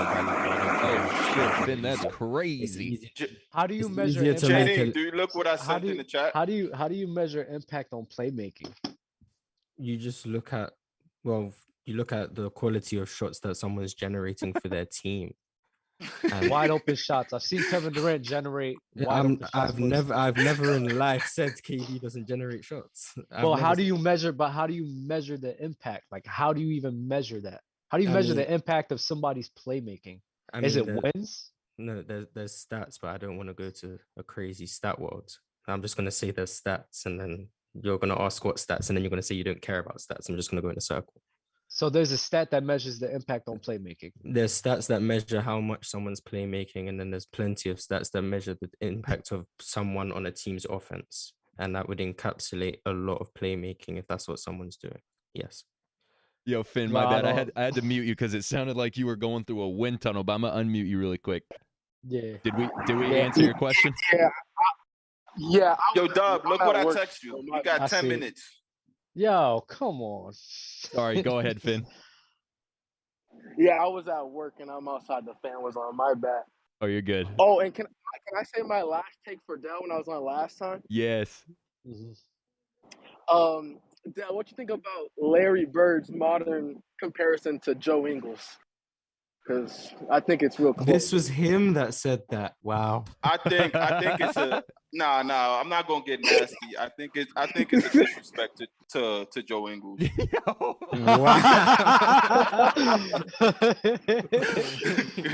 Nah, Joe's a real good friend of mine, man, bro. Yo, that was so far, Finn. I appreciate it, man. Thanks for tapping in. Yo, could you post that on TikTok? What? Him asking that question. What I said. Okay. Yeah, post that. That would be amazing. All right. I just like the hates that been coming through. Oh, so everybody listening, the hate that been coming through from the Players' Choice page on stuff that was commented along. I literally love it, and I love to see whenever I say something, and you guys 100%. I don't think you guys read what I say, because I would say, yes, I think Kyrie is more skilled. And then people are arguing me on the, and I love it. And I go back and forth. It's like, it's a thing I do. So if you need me, catch me on the gram, I'll hit you back on there. and it's people, why do you think Kyrie's more skilled? He just got swept. I never once said Kyrie career or is a better player than Chris Paul. I think Kyrie's better than Chris Paul now. I'm sorry, Chris Paul's older, whatever the case may be. But he's never been a Chris Paul. I've never said that. So, but he's always been more skilled of a basketball player to me than Chris Paul. So when you guys are writing me, it's some stuff I sent to the chat, and me and JD have a laugh because he be understanding me sometimes. I'll go back and forth with you guys all day on the message. Just understand what I'm saying before you ask me the same thing, just in a different way with more words. I love you, Dale. It'd be crazy. I don't know if Euro. if you go there, bro, every day it's like a Yeah. What? It's crazy. on Where? the player's choice page on Oh, Instagram. I see it. I see it. I see you going back and forth with him. It's Yeah, that crazy. joint be funny, bro. I'd be like, oh man. And as I'm out here in Colombia, I'm telling you that I look out the window and that keeps me going. That's I love it. I love it. I'm That always keeps like, me going. I'm always like, yo, Dell, I don't know about this one. He's like, no, this is great. I'm like, okay. Yeah. Nah, So for sure. we got 15 minutes Mars. until the first game. So let's get into players court and then we'll call it. Mars. Mm-hmm. Can you send me those impact numbers? Oh, Oh Jesus my Christ. god. I need to understand this because honestly, bro, I've never once talked to anybody of basketball and look at it the way that you look at it. It's As crazy. in what impact on the game? All these fucking numbers you be using, bro. I've never in my life. Oh, I haven't said any of the numbers. I just said Giannis is more impactful. I don't think No, I've no. It's not that number. I'm talking about just in general, like all the numbers you be spewing. I've just never talked with anybody and just using all of that. So You're I'm arguing just with Boy interested. Genius. I don't think I've ever brought this up yet because we made this change like a couple weeks ago and I haven't said anything. And since Dell brought it up, I think it's a good segue into all of the panelists' Instagrams. The links to their Instagrams are in the description of every video now. So if you want to go follow your favorite panelists or all the panelists, go follow everybody on IG or go follow Mars and send him DMs of why you think all his takes are terrible. No, don't actually I do have that. plenty of free time, so I would definitely reply and tell you why you're wrong.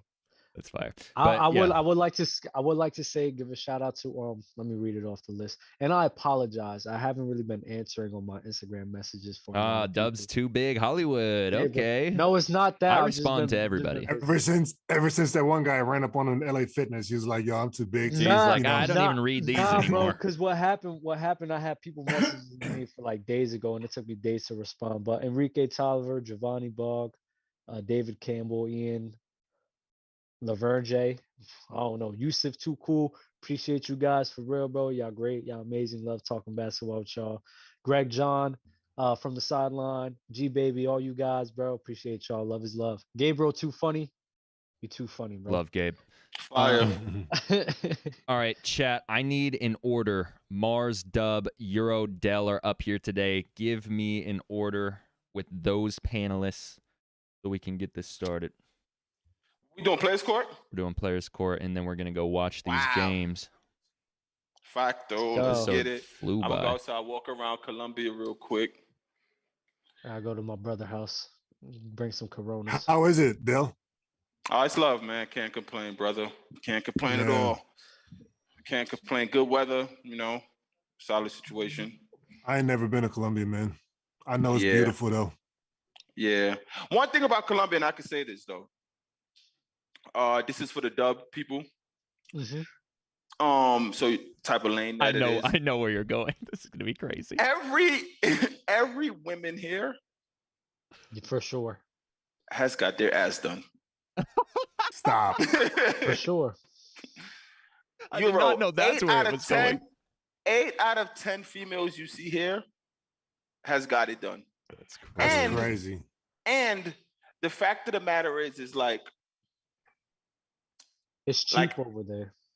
yeah. So it's like, it's poverty, it's homeless people everywhere. This lady at the meat corner or the flea market corner with Done. the yakes.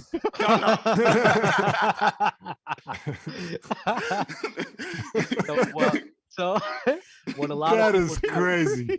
when a lot of people do, especially in DR, they do the same thing. I'm They telling go you, over there I'm to like, get things done. I put it on my Instagram the other day. It's a statue in front of the hotel. The statue has an OD Yanks. Yo, and I'm like, nah, it's Hold on, insane. on your Instagram, I'm about to check this shit out right now. That shit It was funny. yesterday. It might have deleted, but I still have the video on the on my story. phone. I bet that's Send that, crazy. please. That timing of that Yo, thought is That crazy. you got the yakes. Yo, so I'm like, Put that on the shirt, man, and we need the merch to pop off with that. She got man. the- Come yo, on. the grannies, everyone, and like literally everyone. I'm like, And I'm like, some has to be real, but it's no way, bro. It's literally no way that every 8 out of 10 female specimen you see got the yakes. That's crazy. I've never heard that word before, and I want to start using it. My friends are gonna look at me like, "What are you saying?" That is so funny. That's insane, man. All right, That's amazing. We That's got beautiful. Mars. I can't wait to go to Colombia. We got Mars, Dub, Del, Euro. That is the order. We got the rounds already planned out. So if you're new to Player's Choice, I'm going to read a question, give a topic. Each panelist is going to respond with what they think is the best take to answer that question or topic. You, as the chat, are going to vote a panelist out each round until we get to the final round. Then you're voting, obviously, that last person, but 24 seconds each round until that last round. They get 30 seconds. Panic button for the first 2 rounds, since there's only 4 people up here today, to add extra 15 seconds, and then the panic button goes away in the final round. You can only use it once in the first couple. All right, Mars, 10 seconds to think, 24 to respond. Who will put up the best stats in the second round of the playoffs? Oh, I don't even have to think. Luka Doncic. He put up 45, 12, and 8 in game 1. On an efficient 45, 12, and 8. I think he leads the playoffs all time, tied with Michael Jordan for points per game. I think he leads the playoffs all time in combined points per game, plus rebounds, plus assists. He just stuffs the stat sheet in the playoffs. So there's no evidence to suggest that he won't do it again. That's what he does. He puts up stats. He has high scoring games. He puts up a lot of rebounds. He gets a lot of 24 seconds. Dub. Stephen Curry, especially going up against the Memphis Grizzlies. Stephen Curry didn't even have that well of a game last game, but he still put up like 25 points. So Stephen Curry, bro, in the second round, they don't really have no answers for him. Stephen Curry can get off at any moment. 1/3 quarter away, he could score 30, bro. So Stephen Curry is definitely number 2. Del. I'm gonna go with Ja Morant. I think Ja Morant, the free flowing of how he's got going on, he's taking up the challenge. If Memphis go anywhere, it's going to be because of Ja Morant. The Warriors could game plan and do whatever they can, but Ja Morant is that fearless, and I think Ja Morant will continue on what he put on the other night. All right, chat. About to throw up the poll. Who is? Damn, I don't need you to go. My bad. Whoa! I should advance just by default off of this. My bad. Nastiness right here, that man. was crazy. You have 24 seconds. Your time starts now. All right, I'm gonna go JT for the simple fact that he was probably the best performer in the first round. He's feeling good. He's gonna show that he's really like that in the second round. The Boston Celtics are clicking out of all cylinders. JT. Yo, Euro, my bad. I'm so sorry. That's wild, man. I'm so Y'all sorry. be trying so Bro, hard to knock me off the court- throne when it comes to this players court Players thing, man. court That's crazy. is so controversial for you, Euro. I swear. That's so bad, man. Oh my god. I can't Don't believe I say it did like that. you surprised. You try to fuck me out of my title last episode too. I can't What believe was it. the Last last- episode was crazy. I wasn't here for that. Nah, Yeah. that was that- when. Nah, that's that when was It you was a told me. little nasty. Yes. Oh wait, that was when Dub, Mars was. Dub, were you able to finish that for me? I'm before we almost continue? done. I'm almost Okay. done. I hate the screen records. I know. I'm sorry. Because I skipped over one. Now I got to figure out which one I skipped over. Jesus Christmas. Make sure you vote, chat. We got 24 votes. Let's get some more votes in here. I mean, it's looking like a zap, but you never know. Get a couple more votes. Who got zapped? Dub. Stephen Curry. Wow. Steph Curry, not that guy, man. He's past it. That's weird. Dub, I don't know why you That's- chose him because literally like 20 minutes ago you was talking about how Steph Curry was like, different You already these know days. who I or something. thought. Huh? I knew you wanted a job because I seen your reaction. Yeah, But I thought you was gonna go D-book after I said I wanted Ja. D-Book too, but I felt like recency people- bias is going to bias play with is you, going to play a and part. it So I was did. like, exactly. And that but was good. That was- D-Book would have been my choice after Right. Jado for real. Yeah, I got a free pick with Luka. Yeah. Sorry, Dub. All right, we got Mars Del Euro. Second round, Mars. Name a player you'd like to see win their first NBA championship and why. Hmm. Chris Paul, I think. lifetime achievement award, what he's done in the NBA. He's been in the league 17 years, top 5 point guard of all time to most people without a ring. So he probably moves up on that list to a couple of people. Probably one of the greatest players left in history without a ring. Him, James Harden, they're the guys in that conversation. So I think I'll be happy for him if he wins a ring.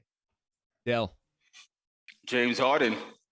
I think if James Harden get a championship, man, all the slander he's been getting from hopping out of teams that's not doing good, and to take Philly and the city of Philadelphia to a championship and what it would mean for him, for his career, I say James Harden. Euro. Dub first. Oh, Dub's out. Dub's out. Yeah. My fault. I'm gonna go completely the opposite direction. I'm gonna go Dame. I feel like Dame has been a league favorite for a minute. He has not been running away from the grind, and he just deserves one, man. Finally needs to get with a team, even if he's not number one. You guys all folded. All of you guys folded. I didn't see an issue with any of those. Who should be? Yeah, CP3. That would have been my first choice. That's a great pick. Dub, what? You would have got zapped twice, Dub. Wait, who should he pick? Who should have you picked, Dub? All those guys have been playing for a minute and they don't have a ring. Like, what are you talking about? Wait, Dub. Mars picked CP. Oh, sorry. That was everyone's first answer. If Mars didn't pick CP, I was going CP or James. Oh, like I didn't hear. I wasn't listening. Sorry, my bad. Those are the most in the playoffs that the longevity dudes that need the ring. Like exactly. Yeah. Okay, my bad. I'm sorry. Who would you have picked? CP3. Outside of him. Oh my God, you are a bozo. Outside of him, James Harden. Oh my God, he's lying. I would have picked Jimmy Butler. I would have picked Luka. I would for sure pick Luka, but I'm nasty. Out of CP and James, I was going Luka next. I'm taking Luka. Why are they hating my pick? Why though, man? It's like because Dame's not even in the playoffs, so you just went out and left. Yeah. No, but I wasn't. MO. We wasn't talking about. I get it. I'm just saying that's probably why Dame's. Okay, I get that. I mean, I was just going off of this sentiment, dog. After for sure. Dame, I would have picked Melo. I mean, Euro, you answered the question correctly. Like you didn't. It wasn't specific to the yeah. I mean, but I guess I'm out though, huh? Yeah, that's a zap. Damn. We got Mars and Dell. Mars versus Dell. Okay, since there are 1, 2, 3, 4. No, never mind. We'll just go straight to this. All right, Mars. Oh, got to change this to 30 seconds.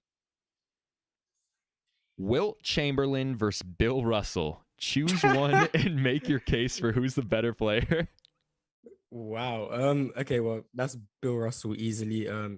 He impacted the game in a way Wilt Chamberlain never could. Wilt Chamberlain was the king of empty stats. He did it before anyone else. He averaged 45 points a game and missed the playoffs. That's the king of empty stats right there. The year he was averaging 39 points a game, his team was on track for about 34 wins. They got traded for the 5th man and the 8th man on the roster, and they only got, 4 wins worse. The other team got 6 wins better. Wilt Chamberlain just didn't impact the game in a way that Bill Russell could. 11 rings speaks for itself. Wilt Chamberlain had 2. The only time he won 2 rings was when he actually changed his play style and started playing more like Bill Russell. Damn, I don't know if anyone's ever used their full 30. Dell? I'm going to go Wilt Chamberlain. The question is who's the better player, not the better winner. I think individually, Wilt Chamberlain is a better player, basketball player. I think if Wilt Chamberlain had the same surroundings as, let's say, Bill Russell, the winning could have followed. I'm going to go with the better player, and I'm going to say Wilt Chamberlain is a superior player. All right, chat. Remember, you're voting for who you're zapping. You're not voting for the winner. Poll is up. I really, really like that rebuttal, Dell. No, I do Mars lives for this one though. Like he was like, I wish I had more than 30 seconds. Finally, he's like all these hours spent on players' choice. I can finally go crazy with the Wilt versus Bill Russell debate. If JD said who's a better winner, I would understand. But a better player, I'm like, y'all know me though. Like, come on. I really like that. You saved it. I'm not going Mars to lie. would have packed me up. I ain't going front, man. I thought Mars was like Mike Tyson up there. I was like, oh wow, he is swinging. And then Dell came here so calm, cool, collected with that counter. I was like, that was fire. I'm not gonna lie. Wow. All right, this is close. Who are you voting out, chat? We got 45 votes. It's Dell 53%, Mars 48%. This is going to come down to the wire. I'm 49-51. I'm surprised Stephen Curry got voted out. Steph's trash. He puts up some inefficient 25 points and misses all his shots. Stop. I can't believe people actually think Wilt Chamberlain's better than Bill Russell. He's a basketball player, bro. No, Mars, Dub, I'm not doing Dub, I'm not doing this again. No, I read a comment. My bad, Dub. My bad. I got you. Okay. Mars is so nasty, man. Yep. Yes, he is. Yes, he is. I got you. Oh, he was losing when he said that. Yeah, that was crazy. He was about to start caping for his pick. He was definitely about to start caping for his pick. It's like he's trying to get like second punches in and shit, you know? Rohan, I forgot that. Or skip this. Rohan donated through the super chat. I think it was actually while we were doing player score. Just saw a pic of Katie and his son in the Discord. I don't even know what that. What's it now? You didn't stop it yet, JD? What is it now? It's 50-50. It's 50-50. Like it keeps going back and forth, so I don't know when to stop this. Like I'm waiting for someone to start. Do another question. Question. We might have to. Do another question. I'm here for it. That was dope. Let me let this hit 70 and see where we're at. Do one in favor of Dell, since that one heavily leaned towards Mars, just bro. Ask whatever. I don't care, bro. I mean, but also last time we did this Euro and it was a couple points, we gave you the dub and you were like, "Come on." So that was because Dell's pulling away now. That was because Mars was cheating that day, so we was like, "Nah, that's Euro true." deserves it. But Dell is pulling away now. I wasn't cheating, but well. Mars is starting to get, but I did say I'll wait till 70, so it's 68 votes. Two more votes. It's 53% Mars, 47 Dell, 54-46 Mars. That's crazy. Winner circle. Mars Dell. lost. That's crazy that people think Wilt Chamberlain is better. God don't like ugly, Mars. I think that's because I don't even know if I was losing when I said that. I just read a comment that said Wilt was better, but Bill was greater. That's probably the birthday love. I appreciate it. Fire. Yo, fire show, fellas. Dell, happy birthday. Shout out again to Shaq. Congratulations to the gang. Fact. Final four bound, baby. We all Final four bound. Yes, sir. Final word. Shaq met KD. Crazy. I don't even think we said that. I don't think we said it on the show. Well, they said the Discord thing. That's why Shaq sent it in the Discord. He did? Yeah, Shaq sent it in the Discord. Yeah. Fire. Oh, okay, yeah. So love is love. Love is gang, love. gang. Shout out to all the women with the yakes out there. Yikes.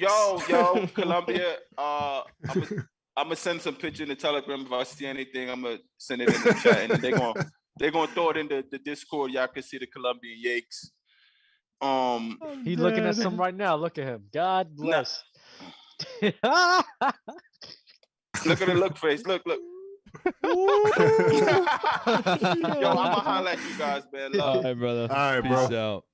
Yo, make sure you like, comment, subscribe, do all the things. We will see you probably next Sunday unless Shaq gets a wild hair and is like, let's fire up. So make sure you stay tuned. Look for us Sunday. Peace out.